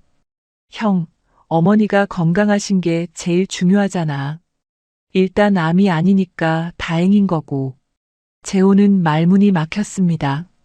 찬호도 아무 말 못하고 규호를 바라보았어요. 진숙은 더 이상 참을 수 없었어요. 눈물이 흘러내렸습니다. 너희들에게 정말 미안하다. 진숙의 목소리가 떨렸습니다. 내가 잘못했다. 이런 식으로 너희들을 시험한 건 내가 잘못한 거다. 처음으로 진짜 눈물을 흘리는 진숙을 보며 아들들은 당황했어요. 재호가 입을 열려다 닫았습니다. 뭐라고 말해야 할지 몰랐죠. 찬호도 고개를 숙였어요. 규호만 어머니 곁에 앉아서 등을 토닥여 주었습니다. 괜찮아요, 어머니. 이해해요. 어머니도 외로우셨을 거예요. 진숙은 한참을 울었습니다. 쌓였던 감정이 한꺼번에 터져나온 것 같았어요. 외로움, 배신감, 미안함, 후회. 여러 감정이 뒤섞여 있었죠. 규호는 조용히 어머니 곁을 지켰습니다. 잠시 후 재호와 찬호가 일어섰습니다. 저희는 먼저 가보겠습니다. 재호가 차갑게 말했어요. 큰 며느리도 따라 일어났죠. 찬호도 저도 가보겠습니다. 하고 말했습니다. 두 사람은 인사도 제대로 하지 않고 밖으로 나갔어요. 응접실에는 진숙과 규호만 남았습니다. 규호는 계속 어머니 곁에 앉아 있었어요. 어머니, 물 좀 드실래요? 진숙이 고개를 끄덕였습니다. 규호가 물을 가져다 주었죠. 진숙은 물을 마시며 마음을 가라앉혔습니다. 규호야, 너도 화났지? 진숙이 물었어요. 규호가 고개를 저었습니다. 아니에요, 어머니. 조금 당황하긴 했지만 어머니가 그럴 수밖에 없으셨을 이유가 있었을 거라고 생각해요. 진숙이 규호의 손을 꼭 잡았습니다. 고맙다. 정말 고맙구나. 규호는 어머니가 진정될 때까지 곁을 지켰습니다. 밤이 깊어갈 때까지 함께 있었어요. 다른 형들은 화가 나서 떠났지만 규호만은 어머니를 혼자 두지 않았습니다. 진숙은 그런 규호를 보며 생각했죠. 적어도 이 아이 하나는 진짜구나. 진실을 고백한 후 며칠이 지났습니다. 재호와 찬호는 연락이 없었어요. 화가 많이 난 것 같았죠. 하지만 규호는 매일 저녁 어머니께 전화를 걸었습니다. 어머니, 오늘 하루 어떠셨어요? 짧은 통화였지만 진숙에게는 큰 위로가 되었어요. 어느 날 저녁 규호가 집에 들렀습니다. 손에 과일 바구니를 들고 있었어요. 어머니, 제가 과일 좀 사왔어요. 건강에 좋은 거래요. 진숙은 반갑게 맞이했습니다. 고맙다, 규호야. 그냥 오면 되는데 뭘 이런 걸 사오니. 거실에 앉아 이야기를 나누던 중 규호가 조심스럽게 말을 꺼냈습니다. 어머니, 한 가지 부탁이 있어요. 진숙이 물었죠. 어머니? 규호가 말했습니다. 이참에 정밀 검진 한번 받아보세요. 종합 건강 검진 하실 때도 됐잖아요. 진숙은 손을 저었어요. 괜찮다. 얼마 전에 검사했는데 또 뭘 하니. 하지만 규호는 포기하지 않았습니다. 어머니, 그때는 조직 검사만 하신 거잖아요. 전체적인 건강 상태를 체크하시는 게 좋을 것 같아요. 제 마음 편하게 해주세요. 규호의 간절한 눈빛을 보며 진숙은 마음이 움직였습니다. 내가 그렇게까지 말한다면.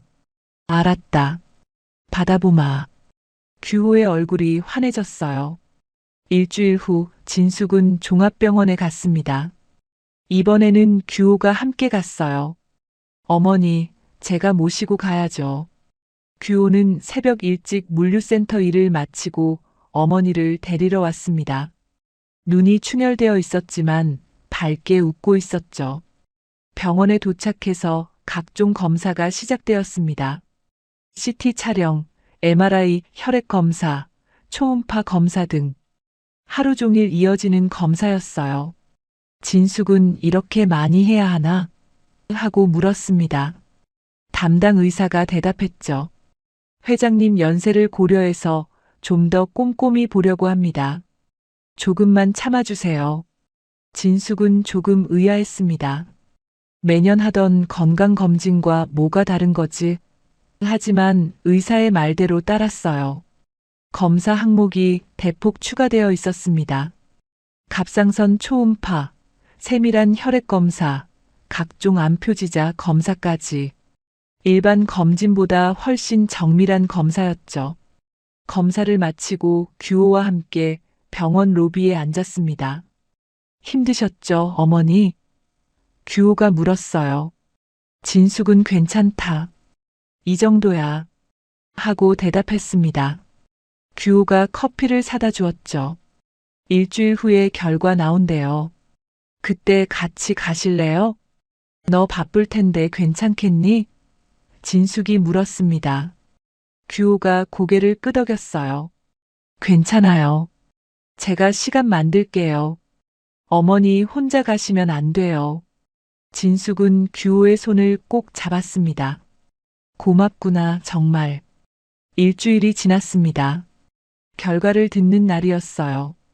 규호가 다시 어머니를 모시고 병원에 갔습니다. 진료실 앞에서 기다리는 동안 진숙은 이상하게 불안했어요.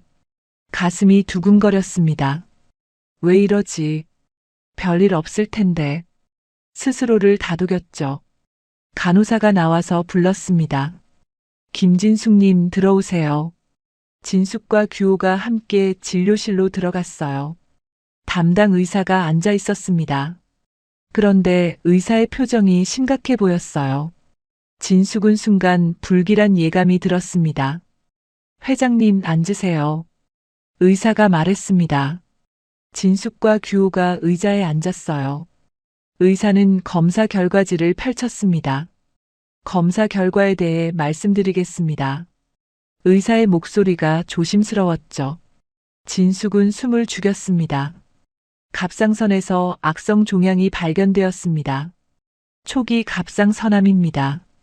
의사의 말이 천천히 들렸어요. 진숙은 귀를 의심했습니다. 네. 목소리가 떨렸죠. 의사가 다시 말했습니다. 갑상선암으로 진단되었습니다. 초기 단계입니다. 진숙은 말을 잇지 못했습니다. 머릿속이 하얘졌어요. 규호가 놀라며 물었습니다. 의사 선생님, 확실한 겁니까? 의사가 고개를 끄덕였죠. 네, 조직 검사 결과가 확실합니다. 이전 검사에서는 놓쳤던 부위예요. 갑상선 쪽은 이번 정밀 검진에서 더 자세히 봤습니다. 하지만 의사가 계속 말했어요. 초기라서 다행입니다. 수술하면 완치율이 아주 높아요. 95% 이상입니다. 너무 걱정하지 마세요. 규호가 어머니 손을 꼭 잡았습니다. 진숙은 아직도 충격에서 벗어나지 못하고 있었어요. 의사가 설명을 계속했습니다. 수술 날짜를 잡아야 합니다. 빠르면 빠를수록 좋아요. 다음 주쯤 가능하신가요? 규호가 대답했어요. 네, 가능합니다. 어머니, 괜찮으시죠? 진숙은 멍하니 고개를 끄덕였습니다. 진료실을 나왔습니다. 복도를 걷는데 다리에 힘이 없었어요. 규호가 부축했습니다. 어머니, 괜찮으세요? 진숙은 괜찮다 하고 겨우 대답했죠. 하지만 괜찮지 않았습니다. 세상이 무너지는 것 같았어요. 복도 벤치에 앉았습니다. 진숙은 고개를 숙이고 있었어요. 규호가 물을 사다 주었지만 마실 수가 없었습니다. 손이 떨려서 컵을 제대로 잡을 수조차 없었죠. 규호가 컵을 받쳐주며 말했습니다. 어머니, 천천히 드세요. 한참 후 진숙이 입을 열었습니다. 규호야, 집에 가자. 목소리가 힘없었어요. 규호가 네, 어머니. 제가 모시고 갈게요. 하고 대답했습니다. 차에 올라타서 집으로 향했어요. 차 안은 침묵으로 가득했습니다. 집에 도착했습니다. 어머니, 들어가서 쉬세요. 제가 저녁에 다시 올게요. 규호가 말했어요. 진숙은 괜찮다. 혼자 있고 싶다. 하고 대답했습니다. 규호는 걱정스러운 표정이었지만 어머니 뜻을 따랐어요. 알겠습니다. 필요하시면 전화하세요. 바로 올게요. 규호가 떠나고 진숙은 혼자 집 안을 걸었습니다. 발걸음이 무거웠어요. 거실을 지나 복도를 걸었죠. 예전에 조직 검사를 받으러 갔던 날이 떠올랐습니다. 그때 마주쳤던 암 환자들과 그 가족들의 모습이 생생했어요. 그때 그 사람들의 고통을 나는 남의 일이라고 쉽게 생각했어. 진숙은 자책했습니다. 남의 아픔을 이용해서 자식들을 시험하려 했던 벌을 받는구나. 가슴이 무너져 내리는 것 같았어요. 진숙은 방으로 들어갔습니다. 침대에 앉아 창밖을 바라보았어요. 해가 지고 있었습니다. 붉은 노을이 하늘을 물들이고 있었죠. 아름다운 풍경이었지만 진숙의 눈에는 아무것도 들어오지 않았습니다. 내가 거짓말로 암을 말했더니 진짜 암이. 진숙은 눈물을 흘렸어요. 이게 벌인가? 하늘이 나를 벌 주시는 건가? 깊은 자책이 밀려왔습니다. 손으로 얼굴을 감쌌죠. 몸이 떨렸습니다. 밤이 되었습니다. 진숙은 불을 끄고 누워 있었어요. 천장을 바라보며 지난 날들을 떠올렸습니다. 아들들을 시험하려고 했던 일, 거짓말을 했던 일, 그 모든 게 후회되었어요. 내가 왜 그랬을까? 애들이 뭐라고 할까? 진숙은 중얼거렸습니다. 그래, 벌 받았다고 생각하겠지. 눈물이 베개를 적셨어요. 애들이 믿어주기나 할까? 이번엔 진짜라고 해도 불안감이 엄습했습니다. 새벽까지 진숙은 잠들지 못했습니다. 과거의 일들이 주마등처럼 스쳐 지나갔어요. 아이들이 어렸을 때 함께 웃으며 지냈던 시간들. 언제부터 이렇게 멀어진 걸까? 재산이 많아지면서, 회사가 커지면서 진숙은 알 수 없었습니다. 다음 날 아침 진숙은 결심했습니다. 아들들에게 알려야 했어요. 이번에는 진짜라는 것을. 하지만 믿어줄까 하는 두려움이 있었죠. 특히 재호와 찬호는 화가 많이 나 있었으니까요. 진숙은 전화를 걸었습니다. 먼저 재호에게. 재호야. 재호의 목소리는 차갑게 들렸어요. 무슨 일이세요? 진숙이 조심스럽게 말했습니다. 병원에 와줄 수 있겠니? 할 말이 있다. 입원하신다고요? 왜요? 재호가 물었습니다. 진숙이 대답했어요. 설명하기 좀 복잡하다. 와서 얘기하자. 재호는 잠시 침묵하다가 말했죠. 알겠습니다. 가겠습니다. 하지만 목소리에는 여전히 냉기가 돌았어요. 찬호에게도 전화했습니다. 찬호야, 어머니인데. 찬호가 네, 어머니. 하고 대답했어요. 역시 차가운 목소리였습니다. 병원에 와줄 수 있니? 진숙이 물었죠. 찬호가 의심스럽게 물었습니다. 어머니, 이번에도 거짓말인 건 아니죠? 그 말에 진숙의 가슴이 찔렸습니다. 이번엔 진짜다. 목소리가 떨렸어요. 찬호는 한숨을 쉬었습니다. 알겠습니다. 하지만 믿는다는 느낌은 들지 않았죠. 규호에게는 직접 만나서 말했습니다. 규호가 저녁에 들렀을 때였어요. 규호야, 형들한테도 알렸다.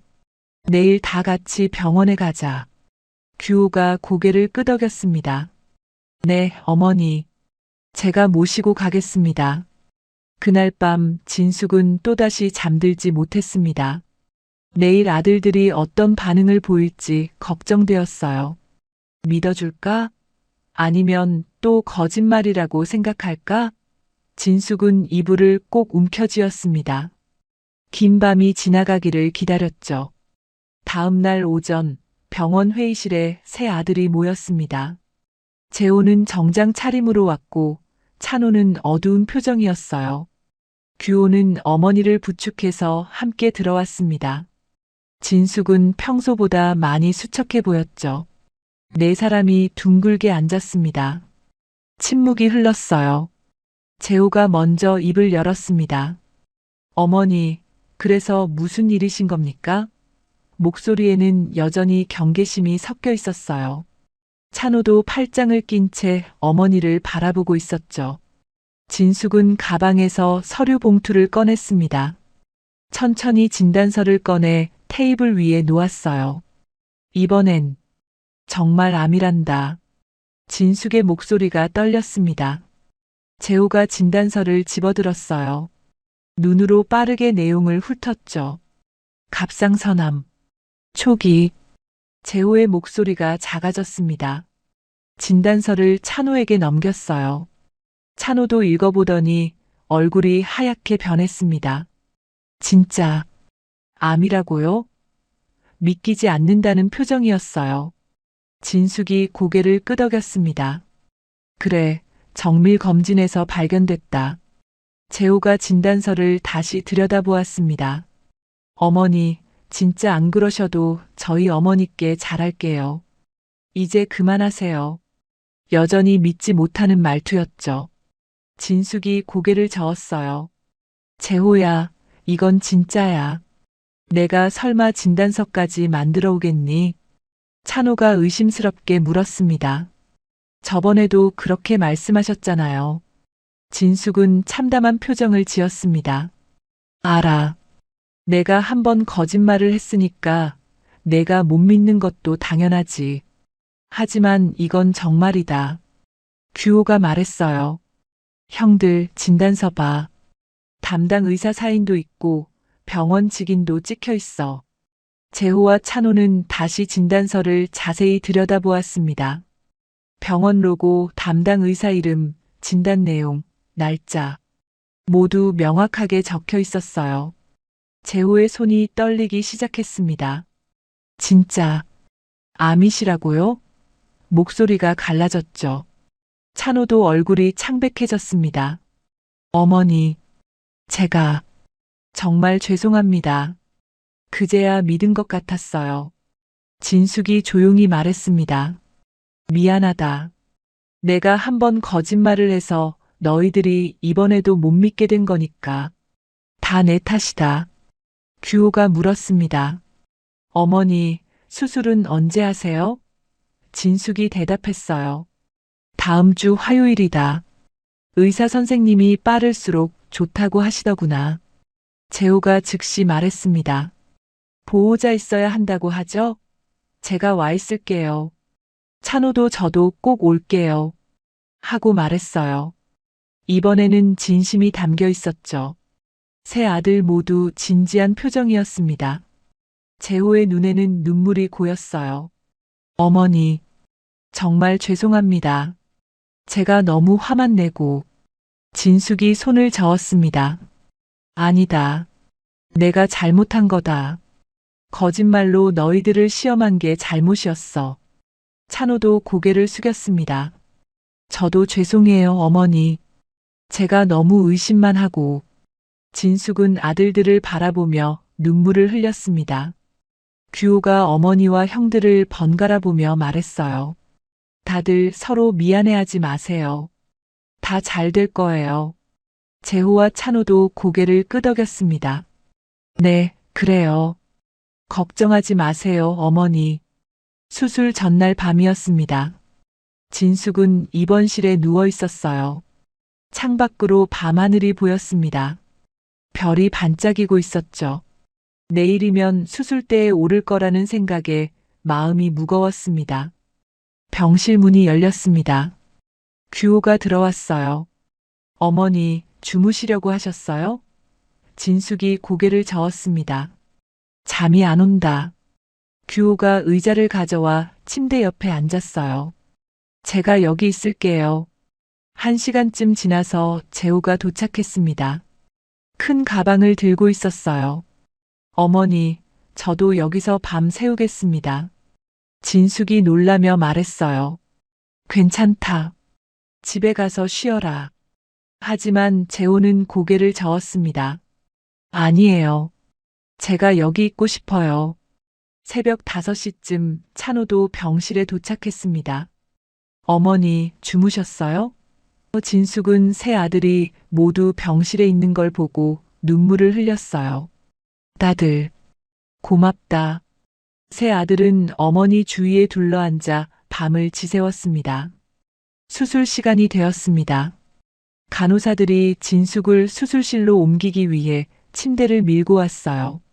세 아들이 따라갔습니다.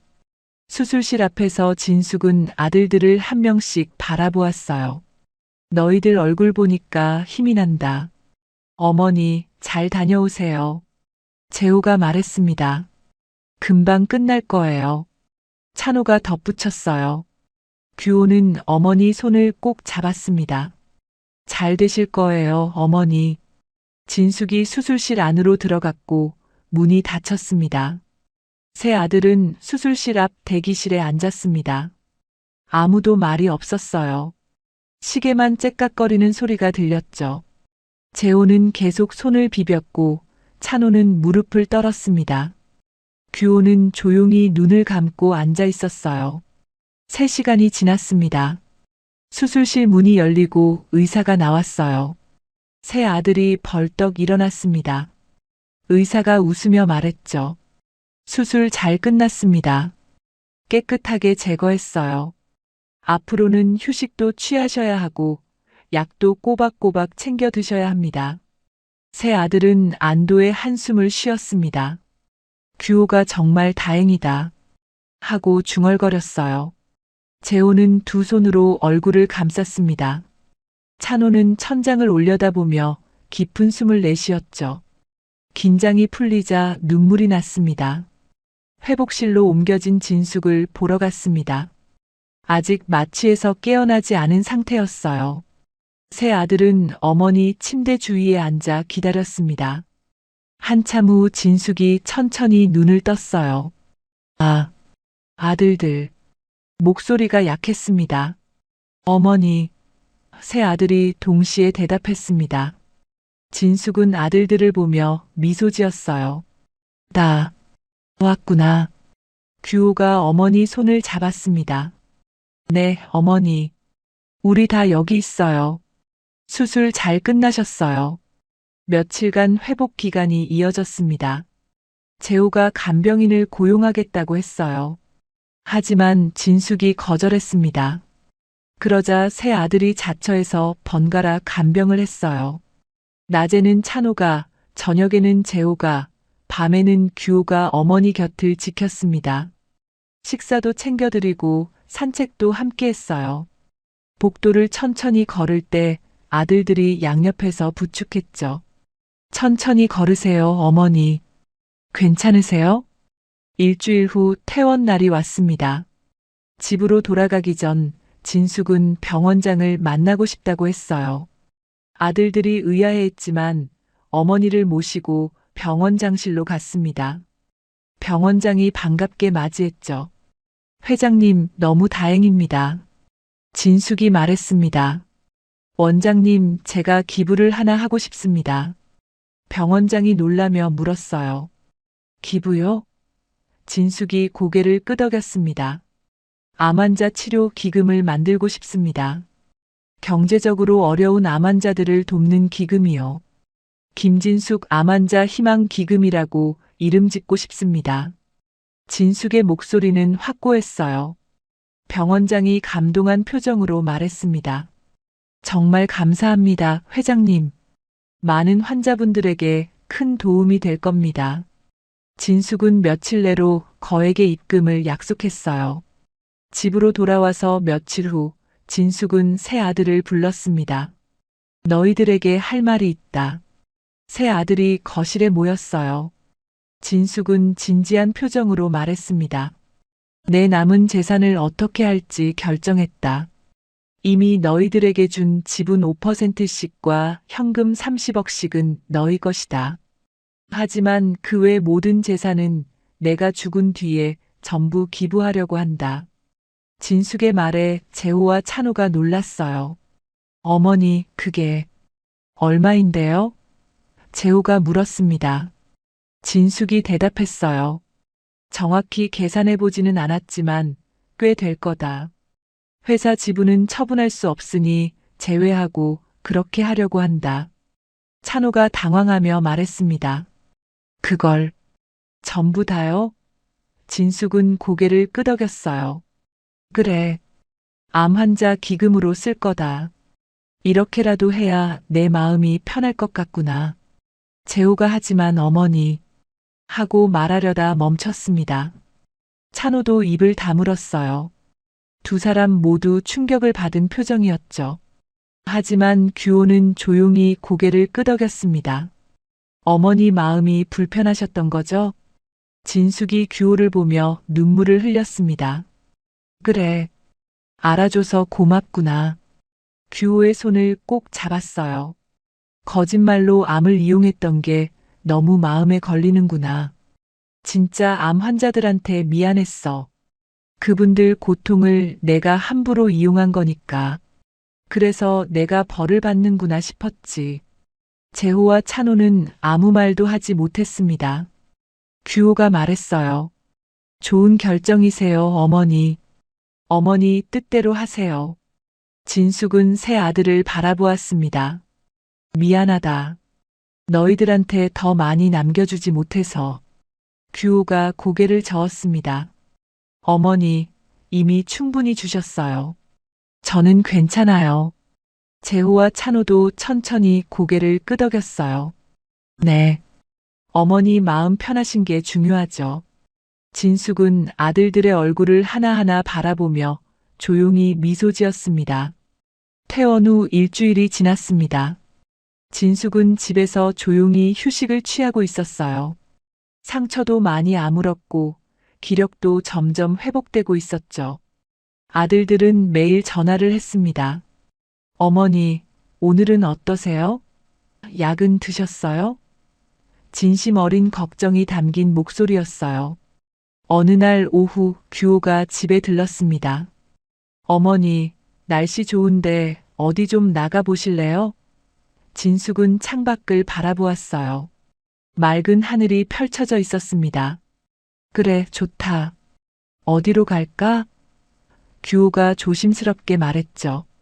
암센터 한번 가보시는 건 어떠세요? 진숙은 잠시 생각했습니다. 그리고 고개를 끄덕였어요. 그래, 가보자. 두 사람은 차를 타고 암센터로 향했습니다. 차 안에서 진숙은 창밖을 바라보며 말했어요. 얼마 전에 내가 이 길을 지나갔지. 조직 검사 받으러 갈 때. 규호가 많이 달라지셨어요, 어머니. 하고 말했습니다. 진숙이 뭐가? 하고 물었죠. 규호가 대답했어요. 표정이요. 예전보다 훨씬 편안해 보이세요. 진숙은 작게 웃었습니다. 그런가. 마음이 좀 가벼워진 것 같긴 하구나. 암센터에 도착했습니다.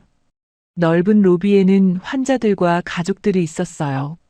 어떤 이는 휠체어에 앉아 있었고 어떤 이는 지팡이를 짚고 걸었습니다.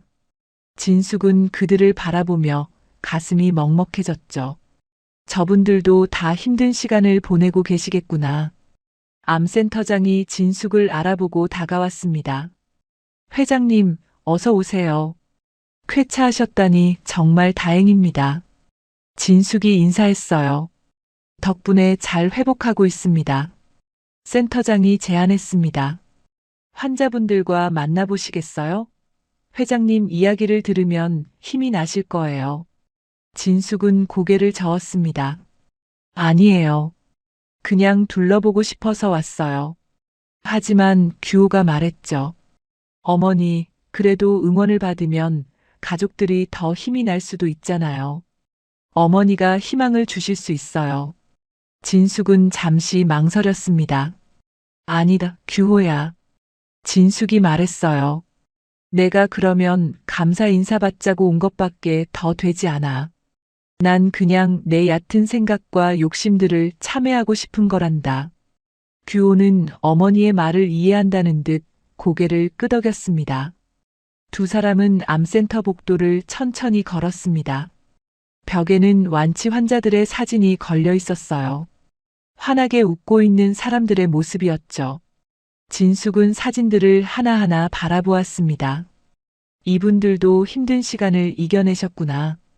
창가에 앉아 쉬고 있는 환자 가족을 보았습니다. 젊은 여성이 나이든 어머니 손을 꼭 잡고 있었어요.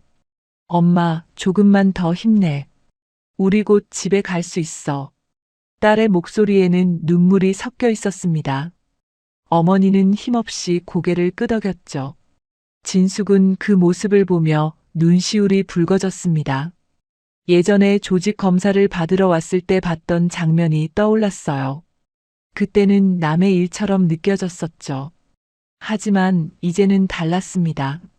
저 고통이 얼마나 큰지 이제는 알았어요. 진숙과 규호는 복도 끝 창가로 갔습니다. 창밖으로 정원이 보였어요.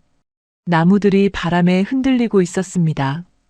두 사람은 나란히 서서 밖을 바라보았죠. 한참 동안 아무 말도 하지 않았습니다. 진숙은 과거를 떠올렸습니다. 명절 밤 텅 빈 대저택의 모습이 선명하게 떠올랐어요. 혼자 앉아있던 화려한 식탁, 아무도 없는 넓은 거실. 그때의 외로움이 다시 느껴졌습니다. 하지만 지금은 달랐죠. 옆에 규호가 있었고 다른 아들들도 마음을 열기 시작했어요. 진숙은 마음속으로 생각했습니다. 돈보다 사람이 먼저구나.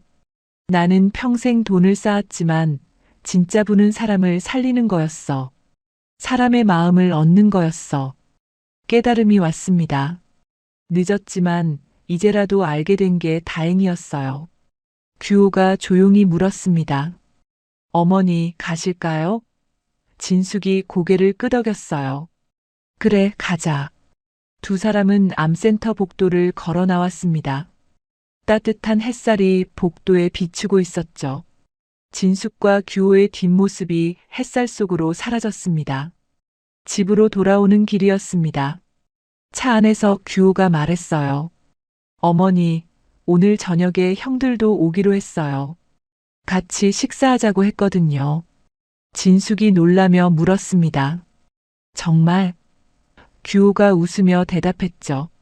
네, 집사람도 애들 데리고 오기로 했어요. 저녁 6시 대저택은 오랜만에 활기를 되찾았습니다. 현관문이 열리고 재호 가족이 들어왔어요. 아이들이 뛰어들어오며 소리쳤습니다. 할머니, 진숙은 손주들을 안으며 웃었죠. 그래, 잘 왔다. 많이 컸네. 곧이어 찬호도 도착했습니다. 손에 꽃다발을 들고 있었어요. 어머니, 선물이에요. 진숙이 꽃을 받으며 말했습니다. 고맙다, 찬호야. 규호네 가족도 왔습니다. 규호 아내가 직접 만든 반찬을 가져왔어요. 어머님 몸에 좋은 걸로 만들었어요. 식탁에는 음식이 가득 차려졌습니다. 예전 명절 때처럼 풍성한 상이었어요. 하지만 이번에는 달랐습니다. 모두가 함께 있었죠. 진숙은 식탁에 둘러앉은 가족들을 바라보았습니다. 큰아들 가족, 둘째 아들, 막내 가족. 모두가 웃고 있었어요. 자, 다들 많이 먹어라. 진숙이 말했습니다. 손주 중 하나가 물었어요. 할머니, 이제 다 나으신 거예요? 진숙이 손주 머리를 쓰다듬으며 대답했습니다. 그래, 할머니 이제 괜찮단다. 손주가 환하게 웃었죠. 다행이다. 식사하는 동안 웃음소리가 끊이지 않았습니다. 재호가 어렸을 때 이야기를 꺼냈어요. 어머니 기억나세요? 제가 초등학교 때 운동회에서. 찬호도 거들었죠. 형은 그때 넘어져서 꼴찌했잖아. 모두가 웃었습니다. 규호는 조용히 어머니를 바라보며 미소 지었어요. 진숙도 규호를 보며 눈짓을 보냈습니다. 고맙다는 뜻이었죠. 이 모든 게 규호가 있었기에 가능했으니까요. 규호는 고개를 끄덕이며 웃었습니다. 식사가 끝나고 모두 거실로 자리를 옮겼습니다. 손주들은 TV를 보고 어른들은 차를 마시며 이야기를 나눴어요. 큰 며느리가 말했습니다. 어머님, 요즘 표정이 정말 좋아 보이세요. 진숙이 웃으며 대답했죠.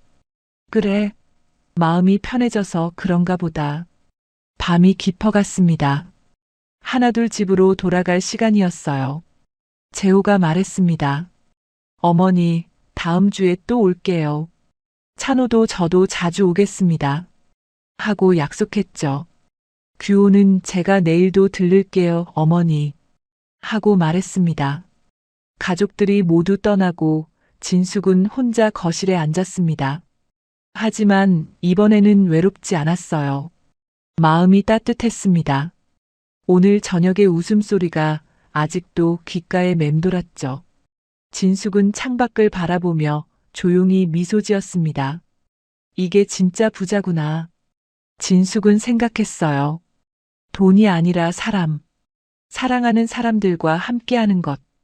그게 진짜 부였어.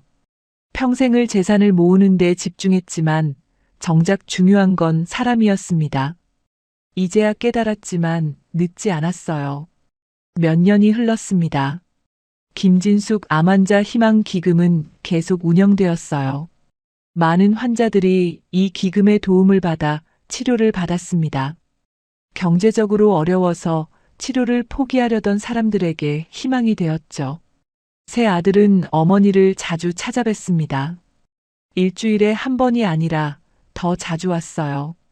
의무가 아니라 진심으로 어머니를 보고 싶어서였죠. 명절이 되면 대저택은 손주들의 웃음소리로 가득 찼습니다. 예전의 따뜻함이 돌아온 거였어요. 진숙은 행복했습니다. 암을 겪으면서 잃은 것도 있었지만 얻은 것이 더 많았어요. 진짜 부가 무엇인지 알게 되었고 가족의 소중함을 깨달았습니다. 그리고 자신의 재산으로 다른 사람들을 도울 수 있다는 보람도 느꼈죠. 석양이 정원을 물들이고 있었습니다. 붉은 빛이 나무들을 비추고 있었어요. 진숙은 하늘을 올려다보며 생각했습니다. 진정한 부자는 돈을 많이 가진 사람이 아니라 많은 사람의 삶을 살린 사람이구나. 김진숙 회장은 그 후로도 10년간 암기금을 통해 3,000명이 넘는 환자를 도왔습니다. 경제적 어려움 때문에 치료를 포기하려던 사람들에게 희망을 주었죠. 그리고 가족들과 행복한 시간을 보내며 여생을 살았습니다. 진숙이 세상을 떠난 날 장례식장에는 수많은 사람들이 찾아왔습니다. 기금의 도움을 받았던 환자들과 그 가족들이었어요. 회장님 덕분에 살았습니다. 회장님이 희망을 주셨어요. 눈물을 흘리며 감사를 전했습니다. 새 아들은 어머니가 남긴 뜻을 이어받았습니다. 기금을 계속 운영하며 더 많은 사람들을 도왔어요. 그리고 그들도 깨달았습니다. 어머니가 알려주신 진짜 부의 의미를. 돈이 아니라 사람, 그것이 진정한 부라는 것을 말이죠. 오늘 이 사연이 당신의 마음에 따스한 감동을 남겼다면 앞으로도 찾아뵐 수 있도록 구독과 좋아요 부탁드립니다. 오늘도 여울목 인생사연과 함께 해주셔서 고맙습니다.